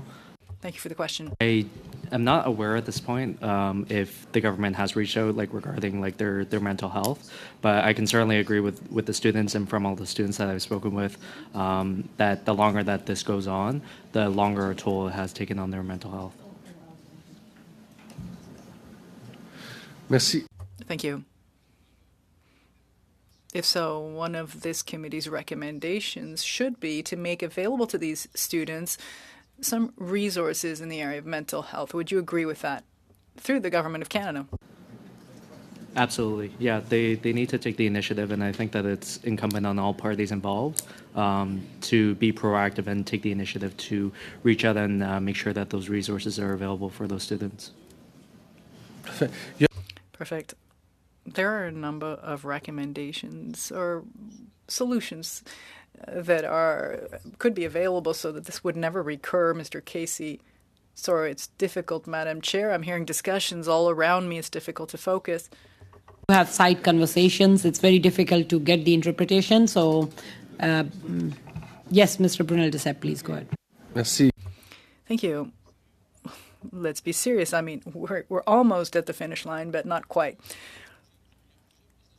There are a number of solutions out there. Some say there could be a framework set up for institutions when they deal with foreign students to be sure that there are none of these ghost agencies taking part in their study permit process. Is that something that should be a federal government responsibility? And in your view, should that be followed up in a serious way by the Government of Canada? Absolutely. The federal government should be able to increase the regulations on with regards to ghost consultants. I believe that, as I mentioned in my opening speech, that this committee did enact a report or study on that same exact issue. To my knowledge, those recommendations have not been implemented properly. But again, I think that going back to some of the broader issues with these students, education is a shared responsibility. I think that provincial governments as well have a huge part to play in this as well. We've seen a number of private colleges in the GTA area that have not been audited at all to learn whether or not they are actual DLIs and continue to market themselves as DLIs. I would cite that there was a Auditor General's report for Ontario specifically, since we're on the topic of the GTA, where there were a significant number of these private colleges that have not been audited. There hasn't been any mention of that at all, and that is provincial responsibility. I think that if the federal government were serious about this issue, that they would like to pressure different provincial governments to be able to audit those private colleges so that students actually know whether or not they're actually going to a college where they pay high tuition fees, where they're actually going to get an education that they can graduate from. Vous me faites penser parce que You're making me think of something. I remember a story in Quebec where private colleges, in fact, I'm not sure if you heard about this in the news, but foreign students had paid their fees ahead of time. When they arrived, the college shut down and they were never reimbursed. because they were under bankruptcy protection. Now, when the government of Quebec, when this happened, the government of Quebec warned the federal government at that time. So where does that fall? Under what jurisdiction does the federal government absolutely have a role to play? Because at the end of the day, it grants or doesn't grant this study permit. So that's the first thing. I agree with you, though, that there should be a discussion between the federal and provincial governments on this. There are other questions also. Are there enough bilateral discussions between countries? Seriously, there's a problem in India specifically. You may not be aware of the reason why. Perhaps it's because there's such a huge population there. It's easier to have these agencies pop up and then disappear. Does it necessarily require, do we necessarily need bilateral discussions between the Indian and Canadian governments to address this situation? Well, I think it would be incumbent upon the federal government to have those conversations take place, considering that the education system as we have it right now is so heavily reliant on international students as revenue sources, specifically at many of these institutions, where it doesn't make any sense why we would not want to ensure that the highest ethical practices are ensured when we do sign off on approving different recruiters. I know that a lot of immigration consultants have brought up the 2012 London Statement that enacts certain regular basic standards for ethical practices, so that when we are dealing with different consultants, that those ethical practices are actually ensured, and that we don't have a situation, whereas we do now, where multiple consultants in different countries are saying to these students that it's very easy to get permanent residency, that you'll get it within a year, so on and so forth, and making these large, ambitious promises that are far from the truth, and making it seem that that it's a lot easier of a situation than it actually is. Okay. Merci. Okay, time is up for Mr. Brunel Desep. We will now go to Ms. Kwan for 6 minutes. Ms. Kwan, you can please begin. Thank you very much, Madam Chair, and thank you to the witnesses for their presentations. Mr. Casey, you first off, thank you for your work as the representative for the Federation of Students, and of course advocating for international students as well. You mentioned in your presentation the concern that international students pay 5 times the tuition than that of domestic students. And in the case of these victims, not only are they subject to the high tuition fees, but they, of course, are subject to having to pay it sometimes twice, if you will, because of the fraudulent activities that took place with the unscrupulous actors. And then in addition to that, they're also faced with legal fees that they have already incurred. Some of them have had to file to the federal court and to deal with this entire situation. I asked the students this question on the issue around ensuring that this is properly addressed. They're calling for the government to stay their deportation, to waive inadmissibility based on misrepresentation, and then finally to provide them with an alternate pathway to permanent residency.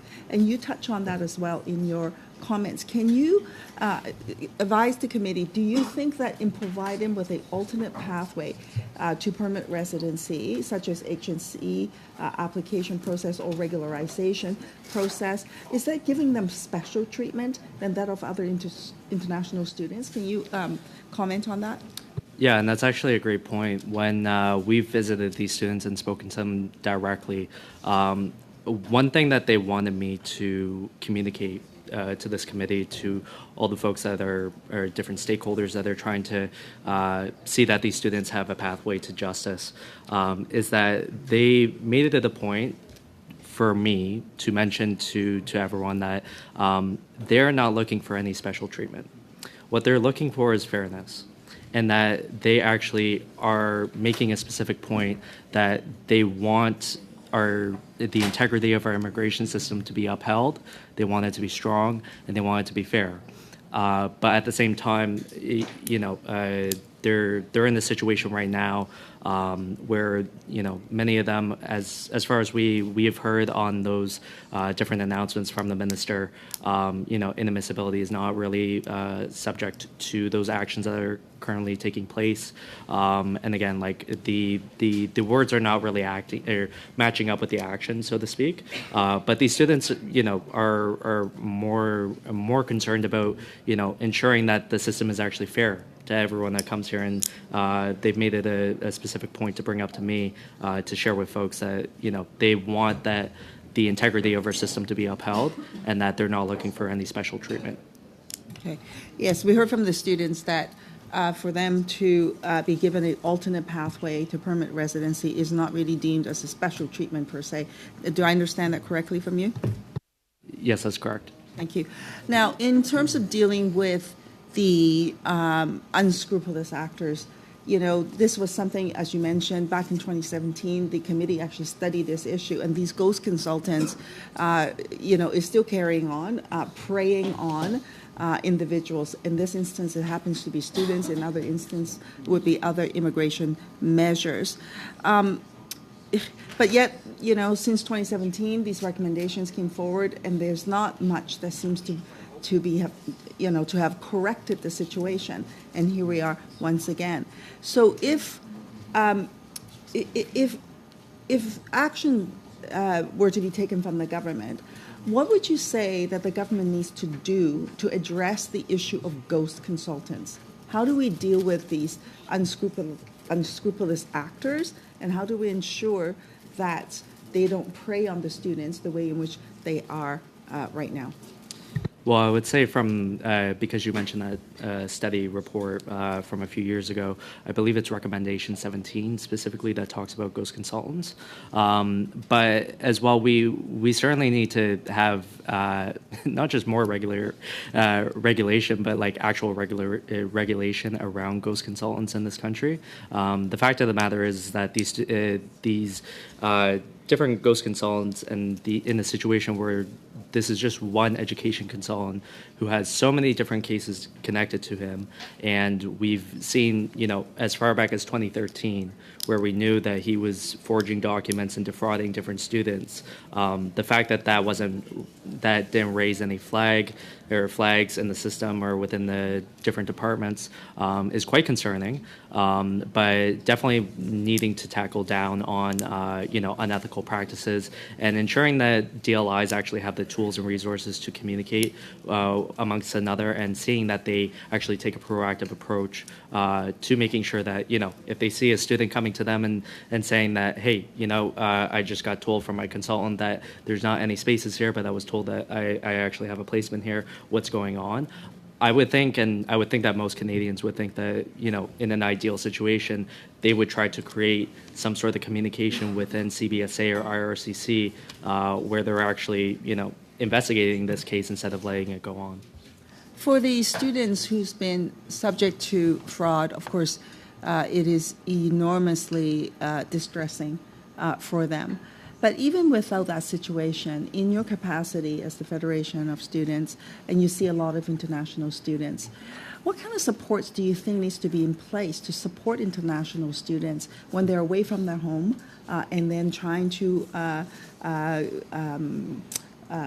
build on their educational development and also contribute to Canada as well? So is there anything that the universities or the colleges, if you will, can do to provide better support for the students? Well, as a start, we shouldn't be raising giant, exorbitant amount of tuition fees on these students. I have some of the figures in front of me, but for international undergraduate students, they pay $36,123 every single year, just on average, right? Here in Ontario, it's significantly higher. I actually received an email yesterday from the University of Ottawa saying that they're raising international student tuition by 12%, and that's already on top of a near $50,000 annual tuition fee on international students. So the facts are in front of us. Like it's very clearly a two-tiered system between domestic students and international students. As I mentioned before, like we already see it. You have to wind up. Yes. We see many different crises issues, but the actual solutions to put in place to ensure that these students have the resources and the supports that they need is to essentially treat them like domestic students. Thank you. Thank you. Time is up. So with that, this panel comes to an end, and I really want to thank all the witnesses for appearing before the committee late evening. So appreciate your testimonies for this important study. I will suspend the meeting for a few minutes because we need few minutes to get the sound checks done for the next three witnesses. All of them are appearing virtually, so we will need few minutes to do the sound checks. So with that, thank you once again to all the witnesses, and I suspend the meeting.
This is the last panel for this evening.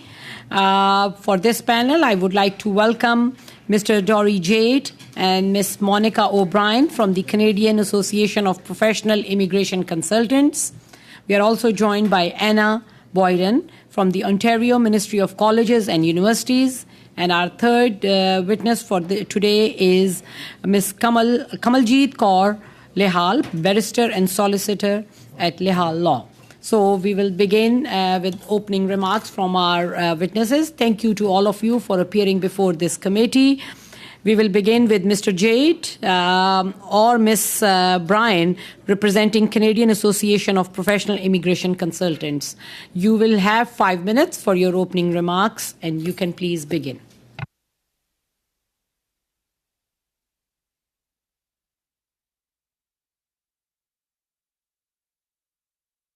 Mr. Jade, you are on mute. If you can unmute yourself.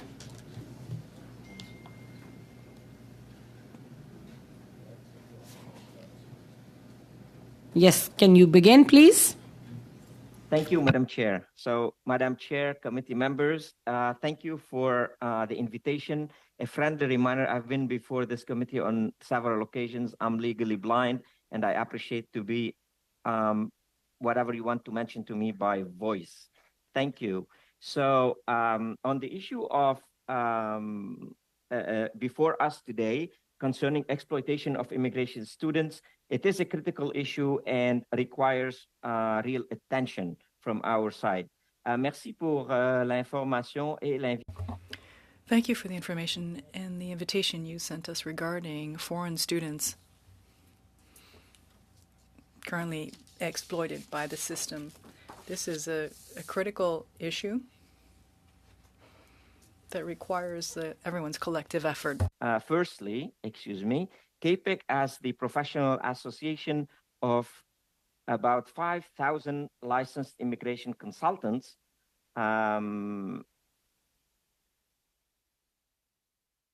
recommends avoiding the term ghost consultants, ghost immigration consultants, and any variation of these. Through this committee, it went to Parliament, and Section 77 of the College Act, the College of Immigration and Citizenship Act, has clearly identified immigration and citizenship consultants as being a term that cannot be used outside of this parameter. La CCPI recommande. Our organization recommends no longer to use the term consultant, immigration consultant, or ghost consultant in the context of immigration, because this has already been mentioned in legislation, specifically Section 77C of the legislation relating to immigration and citizenship consulting. Licensed to practice are named from the law societies by the college, by IRCC, and by CAPIC and other stakeholders as being unauthorized practitioners, UAPs, as an acronym. Using the term ghost immigration consultant, ghost consultants, or other terms within that consultant terminology inside the immigration system, the person is known, we know where they are, we know their addresses, we know who they are, and they're not ghosts and they're not consultants at all. Those can be named again UAPs. The immigration consultant profession is enshrined in the law under the College Act, and those who are licensed deserve to be called immigration and citizenship consultants as per the law, unlike those who provide unauthorized advice. It is critical for consistency and accuracy that proper terms be used across the board by this committee, the media, and other stakeholders. De ce fait, les consultants. Immigration consultants deserve to be properly recognized, specifically under the College Consultants Act 77C. so as not to mislead the public on this front. Now to Monica, who will be addressing the other points within the 5 minutes. Thanks, Madam Chair. Thank you, Dory. I am CAPIC's education manager, but also a licensed immigration and citizenship consultant with more than 25 years in the profession. We also wish to acknowledge the plight of those impacted by fraud and the incredible stress and anxiety caused. To add further to Dory's comments, secondly, CAPIC acknowledges the minister's announcement on June 14th that it is an appropriate approach to protect victims of fraud and meanwhile hold those who are complicit accountable. Misrepresentation is a serious matter, according to paragraph 41A of IRPA. Thirdly, coming to Canada to study is a tremendous undertaking and requires serious consideration and preparation. It is incumbent on future students and indeed all applicants to do their own due diligence in understanding obligations, requirements, and pathways. Not every single student will have a pathway for permanent residence. And in fact, a permanent resident pathway is a privilege, not a right, and one that must be earned legally. CAPIC's recommendations for addressing the issue of exploitation of international students are: 1. Currently, after the initial study permit is issued, post-secondary students in Canada can change their program or education institution easily by only inputting information in their immigration account. We recommend tightening up the requirements for transferring to new schools or designated learning institutes, DLIs, by, for example, requiring confirmation from the existing and new DLI of the student's change of information. If such actions are required, fraud could be detected much earlier.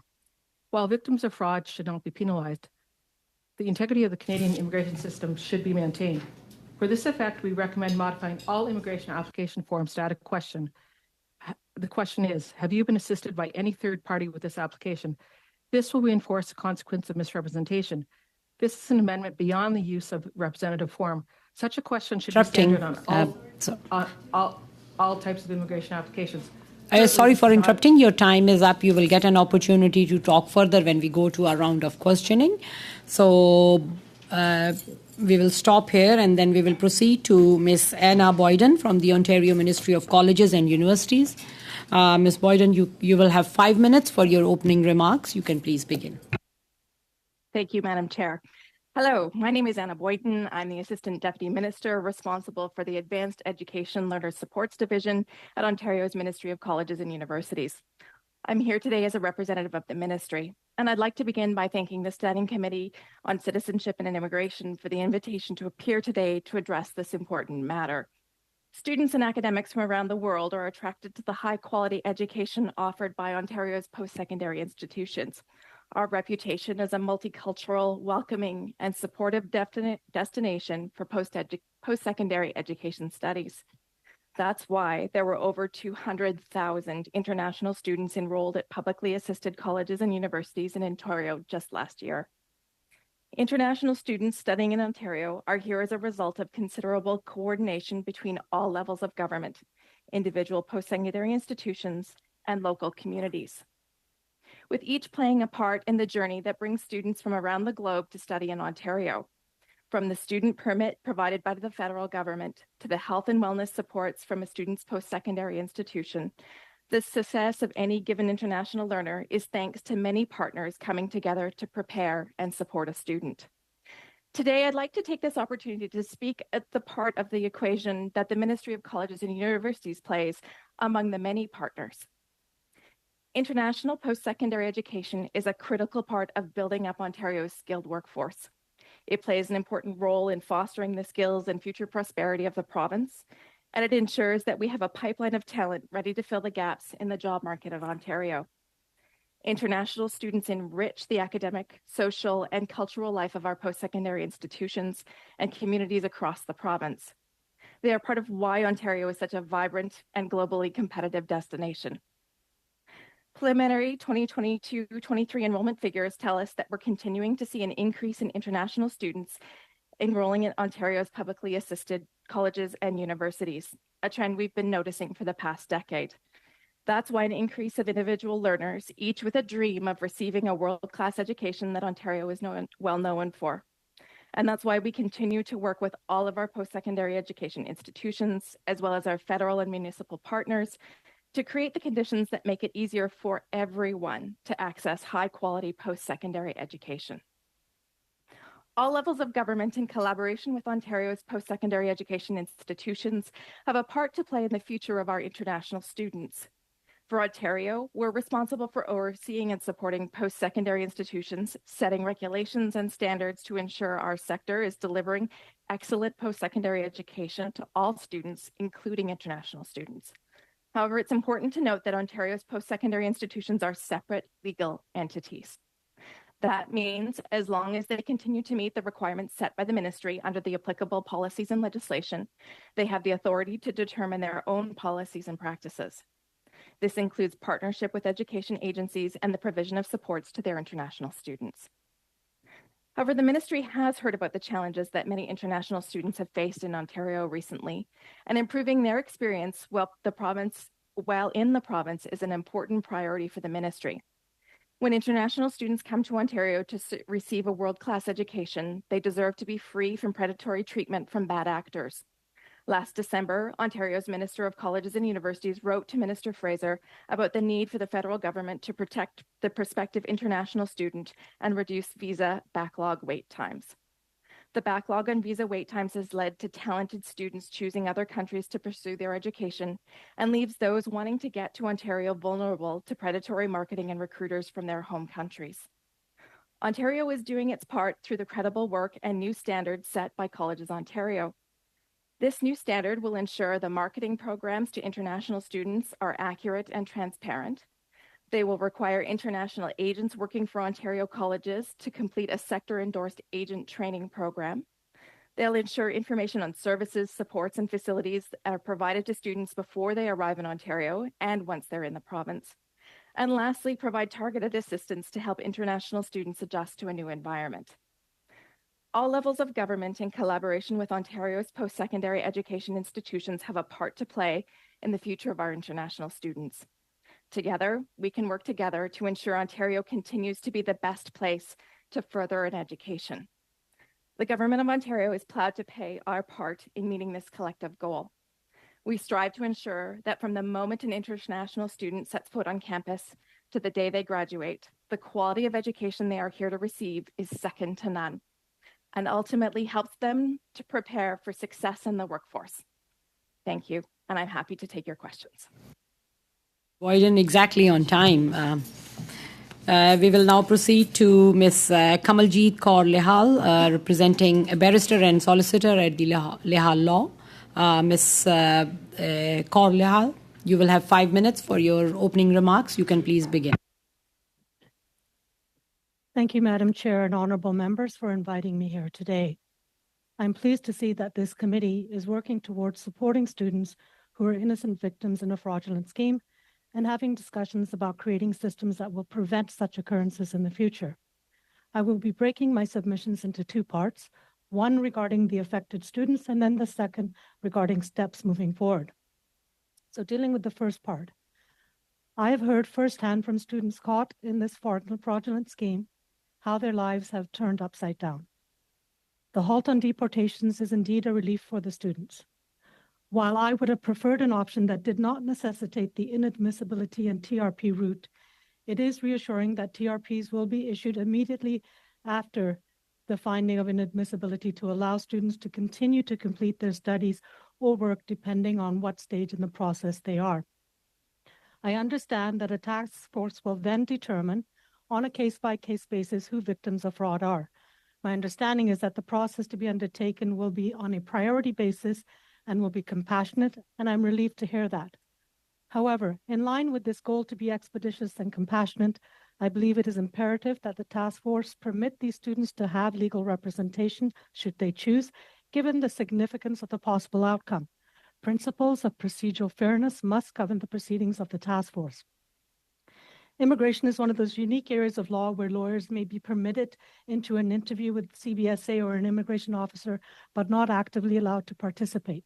Again, given the seriousness of the proceedings to be undertaken, I urge that students be provided with full disclosure, know the case to be met, and be permitted to have fulsome legal representation. I appreciate and commend the decision to not invoke the 5-year ban against these students. This is indeed a huge relief for students moving forward with their immigration processes in Canada. However, as H&C submissions will likely have to be made to overcome the finding of an inadmissibility, I would urge that the agency assessment also be conducted on an expedited basis, and this can be done by way of flagging the file for expedited processing. Normally, applications with H&C submissions can take well over a year or more to process. I have been involved in other areas of immigration law where vulnerable persons, such as victims of family violence, are able to flag their H&C files for priority processing with the coding FV, family violence. I would recommend some kind of coding be issued for the students' H&C files for priority processing. Doing so will ensure, as the minister himself said, that the students' journey is not interrupted by the process. Another matter that needs to be addressed is the impact of an inadmissibility finding outside of Canada for these students. Internally, we may be able to resolve the matter via the TRP and H&C processes, but what about beyond our borders? Should these students wish to travel to other countries, the finding of an inadmissibility in Canada may make them ineligible or complicate their admission to other countries. It would be important for these students to have something, perhaps a letter from the task force, stating that they were innocent victims in a fraudulent scheme. This would hopefully make them whole as best as possible and remove potential barriers to admission to other countries. I turn to the second part of my submissions regarding next steps. Moving forward, we want to make sure that we have measures in place that will deter bad actors. Using technology strategically is going to be an important part of being able to accomplish that. We already use technology to allow for the unique client identification of individuals through various parts of the immigration process. For example, medical examination requests, biometric requests include barcodes that are unique to the named individual. Perhaps something similar can be created for students, a unique barcode or something akin to that issued by the DLI when a student applies to that institute.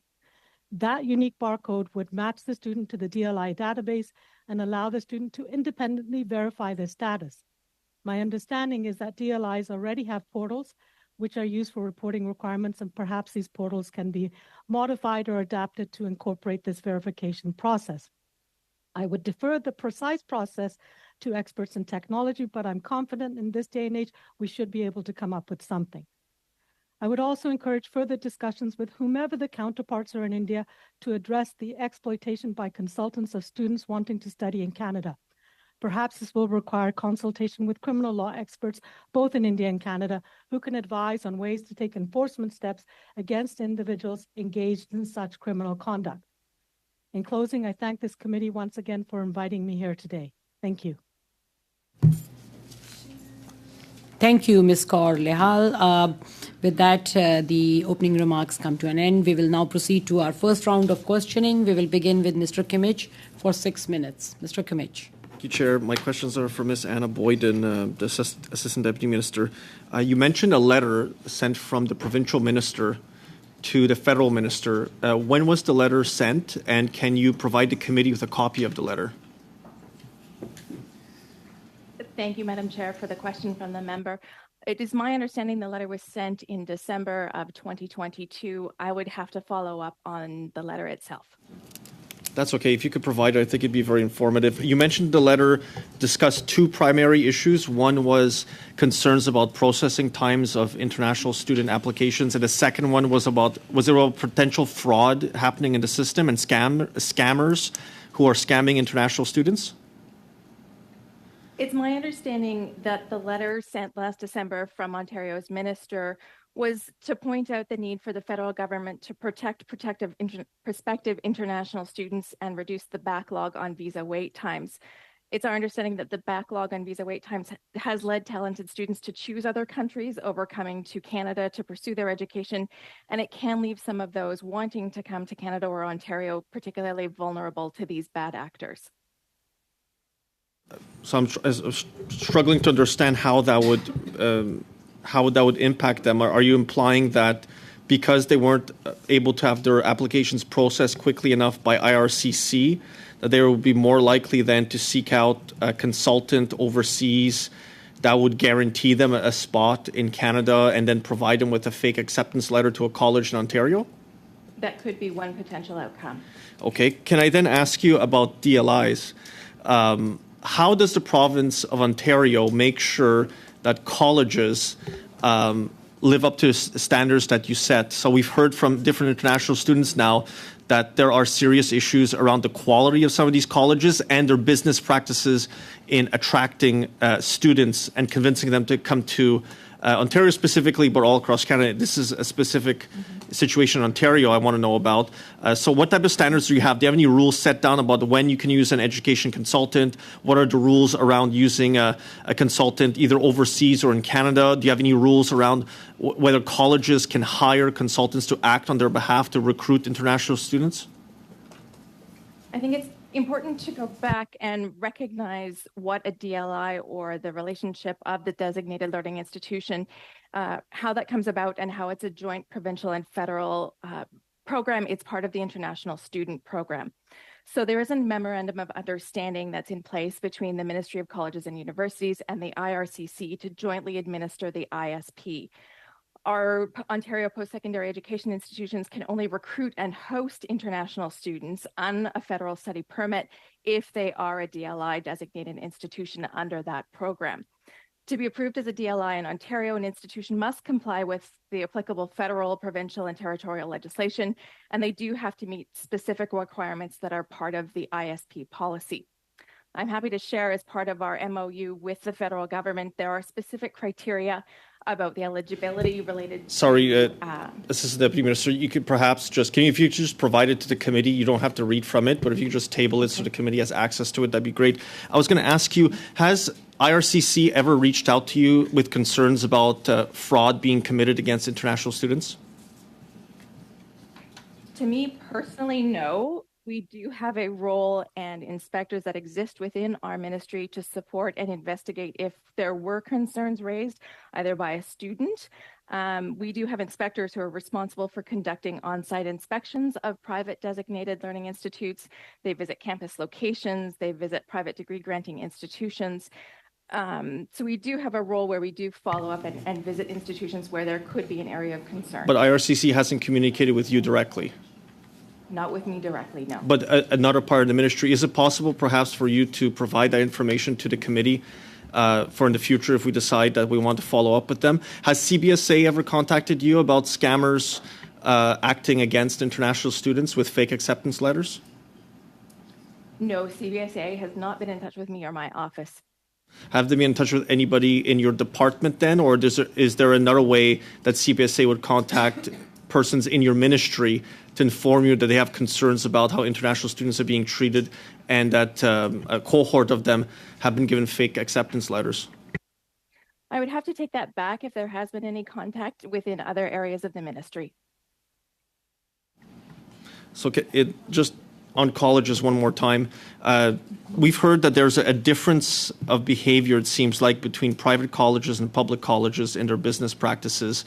Do you know if there's a policy in the Ontario government on whether a consultant of any kind, whether registered or not, is allowed to own a private college and then also provide services for that same college to attract international students? No, we support and work with private career colleges under the Private Career Colleges Act. And under that act, I do not believe there to be any specific legislation around the employment status or role of an individual who owns a private career college. So would it be fair to say that in the province of Ontario, you wouldn't have either mechanisms to verify whether, either a consultant registered or not registered, whether education consultant in Canada or overseas was also an owner of a private college and was, funneling students into this, into a college here in Canada and doing like two sides of the same business?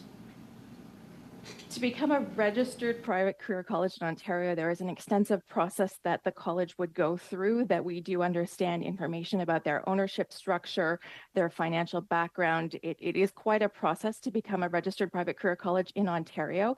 And I do believe through that process, potential fraudulent actors could be weeded out. Again, anyone acting outside of the country, we would be limited in terms of our jurisdiction. How many? I'm done. Thank you, Chair. Thank you. We will now proceed to Mr. Dhaliwal. Mr. Dhaliwal, you will have 6 minutes. Thank you, Madam Chair, and I want to thank the panel members for appearing here. My first question will go to Ms. Lahil. Ms. Lahil, first of all, I want to thank you for your service in the neighborhood that I belong to for many, many years, and your reputation being such a helpful and a professional in your field of expertise. My question to you, Madam Lahil, is this: what approach do you believe that the task force or the government should take in distinguish between the students who were genuinely came as students and were misled and those who knowingly engaged in fraudulent activities that never went to school? Well, that's where I've stated that there needs to be procedural fairness processes in place, fulsome disclosure, so that individuals can answer concerns that may have been raised in their application. The consequences of however this task force is going to conduct its assessment is obviously going to have potentially significant consequences for individuals. So I will just restate that it's imperative that that process be procedurally fair, be transparent, allow individuals the opportunity to fully share what they've been through before a decision is made. It will be very fair, and they will have every chance to go to the other channels that they are available there now, whether having a lawyer, going to judicial review or whatnot. But my question was simply, would you suggest us to consider the students that came here, they went to school, they worked here, they should be considered as genuine, but the others that took the advantage to get their feet on our land here and they never went to school, you think they should be treated as fraudulent victims as well, or you think those people should not be given the advantage that this task force should give to other people? I think it's a delicate situation, and I think the integrity of the immigration system is something as lawyers that we are very mindful of as well, and that individuals coming into Canada need to comply with the Act and regulations when they're seeking admission into this country. But if there's other extenuating circumstances, duress, fraud, I don't know, it would depend on the particular facts of the case, then those would have to be looked at carefully. I can't give a yes or no answer except to say that I fully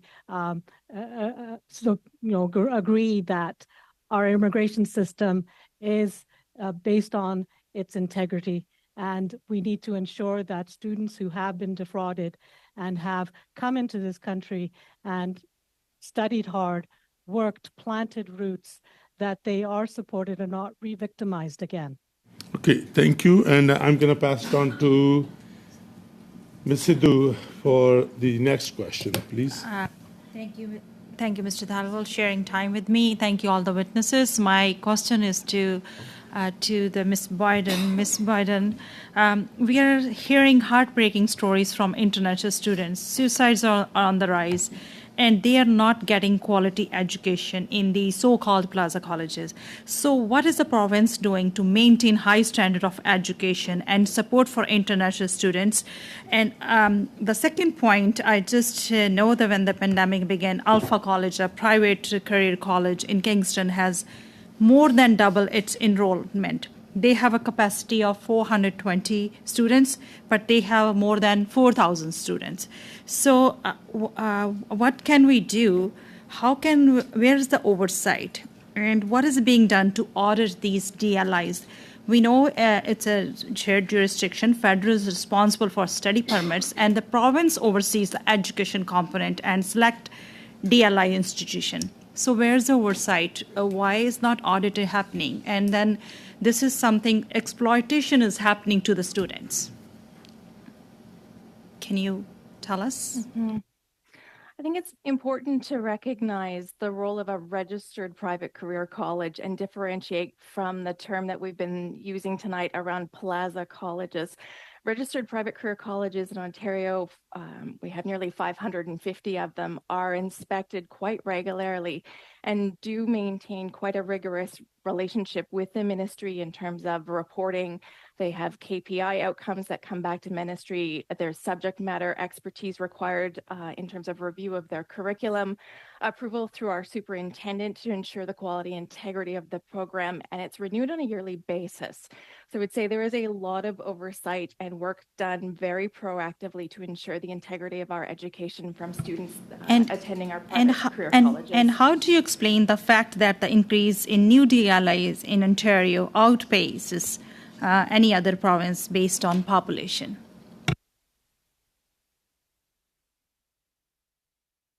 I can't speak to other provinces because I don't have an understanding of the number of the DLIs. No, just in Ontario. We are not just talking about the sheer numbers. We are talking about per capita. I'm talking about just in Ontario. So our role in issuing the DLIs is to review the application received from the interested party, and in accordance with the Memorandum of Understanding that we have with the IRSC, would grant the DLI to the interested party if they meet the criteria outlined in the MOU. Time is up. Time is up for you. We will now proceed to Mr. Brunel Dessep for 6 minutes. Mr. Brunel Dessep. Thank you, Madam Chair. Thank you to the witnesses. I know it's getting late and everyone must be getting tired. Madam Boyden, first off, good evening. You shared a letter that your department wrote to Minister Fraser. What was the response? I would imagine someone did indicate that the letter had been received. Was there a response? Thank you for the question. I can confirm that the letter was sent from our Minister of Colleges and Universities, and I am unaware of any response. Point d'ordre, Madame la Présidente. Point of order. I wasn't hearing any interpretation. Ms. Boyden. I'm happy to confirm the letter was sent by the Minister of Colleges and Universities. I cannot confirm, and I am unaware of any response that was received. Est-ce qu'il y a eu Was there an acknowledgement of receipt? I'm sorry, I don't know. OK. J'imagine que c'est... Okay. I would imagine you could look into that. It would be easy enough. If you could, it would be appreciated if you could send the committee whether or not there was acknowledgement of receipt, and if there was a response, if you could share that with the committee. Thank you. Let's turn to Mr. Dory. I would imagine you've experienced a number of situations, many, where your client's mental health was affected by pressure or by the misadventures they experienced in their own personal lives. Could you share with the committee how you think people feel, these victims of these acts of fraud feel, the very reason why we're here today? Why do you think their mental health is affected by the situation they are currently experiencing? Microphone, please.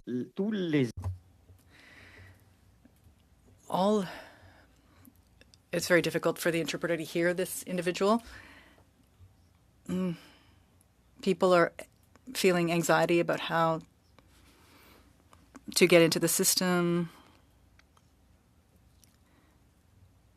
Those people who are in the current situation that they're in can certainly be traumatized, especially individuals who were unaware before their arrival that there was... This is inaudible to the interpreter. So what you're saying to us is that even before experiencing something, a situation where you're threatened with deportation, even getting into the system when you're still in the foreign country, the idea of,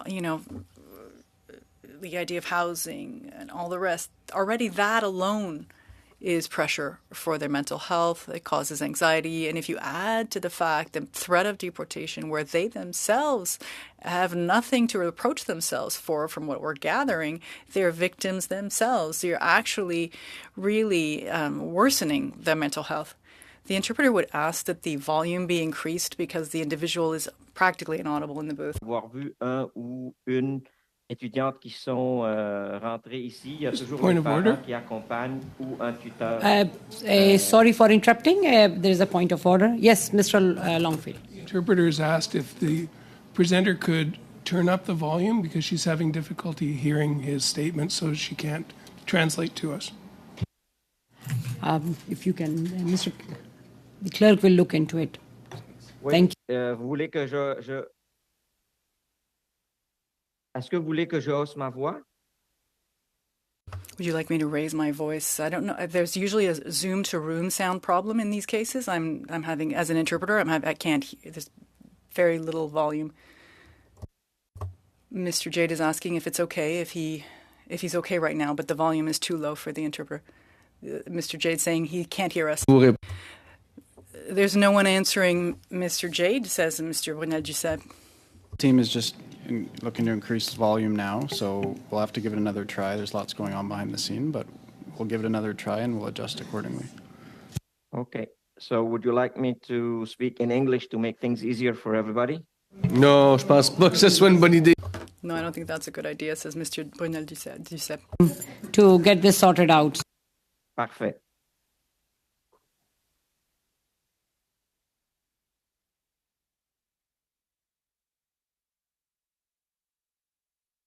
Mr. Jade, can you please say a few sentences so that we can check this sound level? Absolutely. Thank you, Madam Chair. Bon, en effet, ce que je voudrais... So what I would like to say is that these young people who come to Canada often have people with them, so it is difficult. I don't know the average age of the people that we're referring to, but usually undergraduates are. Okay. So we will start the clock back. So, Mr. Brunel-Duceppe. Ouais. Yes. Merci. Thank you, Mr. Jade. See, in Canada, there are two official languages. I tell you, there's English and simultaneous interpretation, it seems. On that note, you say that there's undue pressure already without there being any challenges added to it. What I'd like to know is when the government threatened deportation, all of these individuals must have felt additional pressure on their mental health, which was already fragile. Isn't the government responsible for actually worsening the mental health problems of these students? And if so, does the government not have a responsibility to provide mental health resources to support these young people in this disastrous outcome? Répondre à cette question-là, il s'agit... The interpreter will do her best. It's important to know who is really involved. Perhaps mental health support. The government shouldn't ignore. However, we don't know if all of these individuals were unaware of the fraud. You are an expert in consultants' work. Suggestions have been made before the committee as to whether it would be possible to implement a framework for for these institutions so that they would be subjected to a framework that would mean that they would have to deal with recognized agencies when these agencies work from outside of Canada. Would you be in favor of these types of obligations for the types of institutions that are dealing with foreign students? Et nous avons mentionné ça This is something we proposed to the minister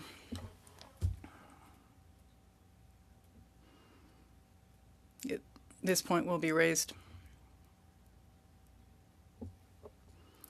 Our point is that the College of Consultants in Immigration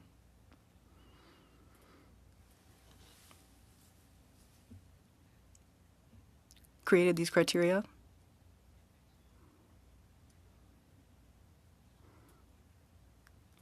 All the people working in this field have to be immigration consultants.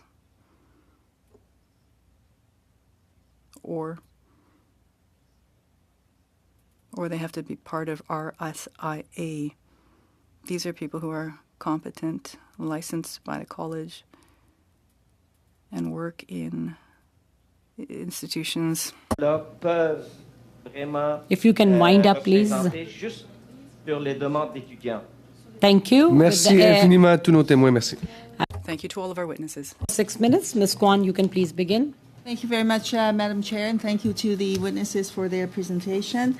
My question is to Ms. Bladen, who is the ADM from Ontario for the Ministry of Colleges and University. Could you advise the committee what is the regulatory process for private colleges in Ontario? Madam Chair, I'm hoping I can ask for a little clarity around the member's question.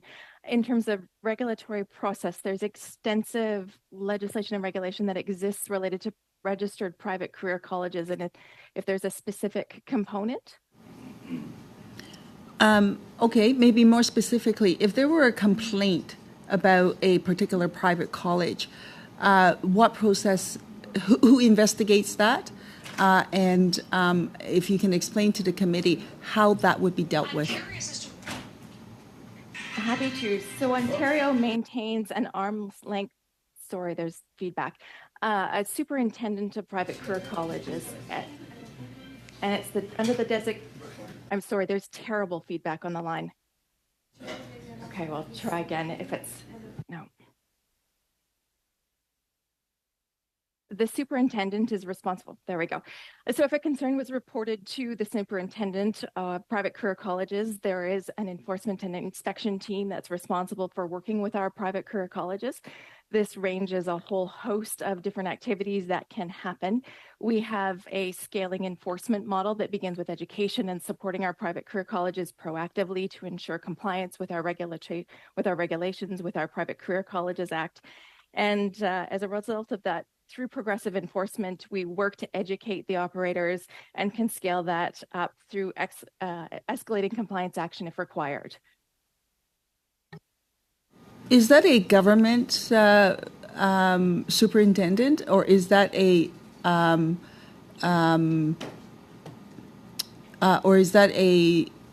self-regulating, and that is to say that the college and the universities themselves choose someone to be that superintendent? No, the superintendent is at arm's length of government, but works within my division. So when you say it's at arm's length of government, who makes that selection of that superintendent to do this task? Of the superintendent, that falls to the public servants on the Ontario Public Service. So the process of that investigation is done within government. That is to say, maybe not within the ministry itself, but is within government. Am I right to understand that? It is within government, but there is a very clear line between political involvement and the role of the superintendent. Okay. I think maybe I sort of understand. Maybe I'll search it up. On the previous to this panel, we had a representative from the Federation of Students, Mr. James Casey, who advised the committee that international students, which of course we know, pay 5 times the tuition fee than to its domestic counterparts. And he also further advised that the tuition fee for international students is slated to increase by another 12% in Ontario. Is that correct? So institutions in Ontario, publicly funded colleges and universities, are established by acts of legislature, and they're separate legal entities that are responsible for the academic, operational, and administrative matters of their organization. This includes responsibility for administrative process, operational policies, including charging, collecting, and reimbursing international student tuition and fees. It rests with the individual institutions to determine the fees that are charged to international students.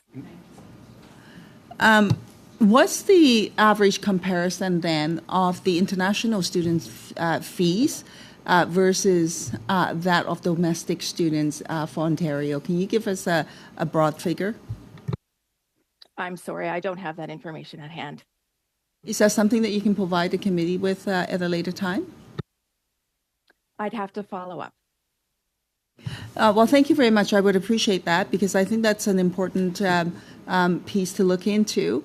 And then also, in terms of the tuition fee increase, I understand that it's up to individual institutions to make that decision.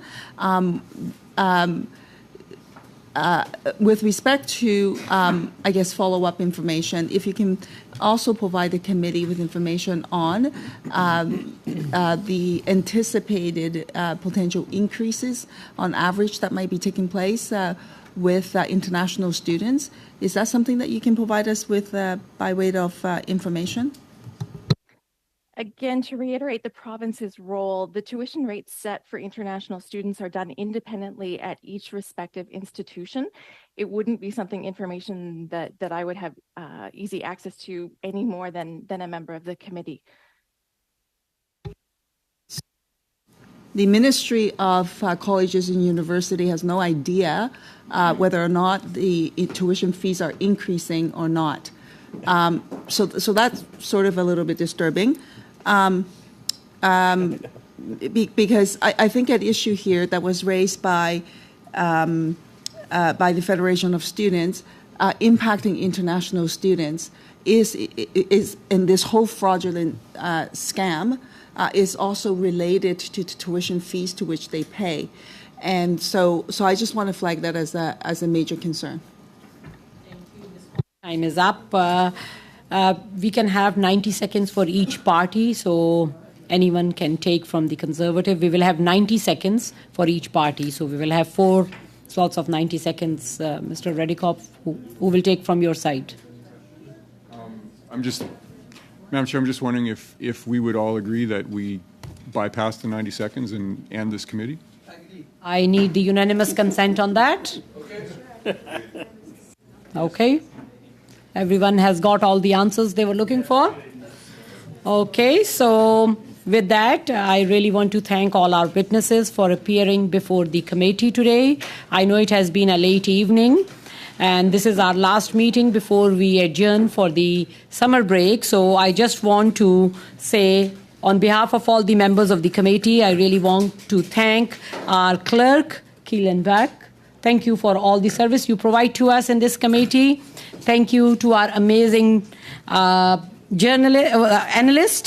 Julie Bechard, Andrea Garland, Philip Antoine Gagnon. Thank you for your service to this committee, and all the interpreters, supporting staff for providing. This session has been a good one, and a lot of work we did. Especially, I want to thank all the members for their work on S245.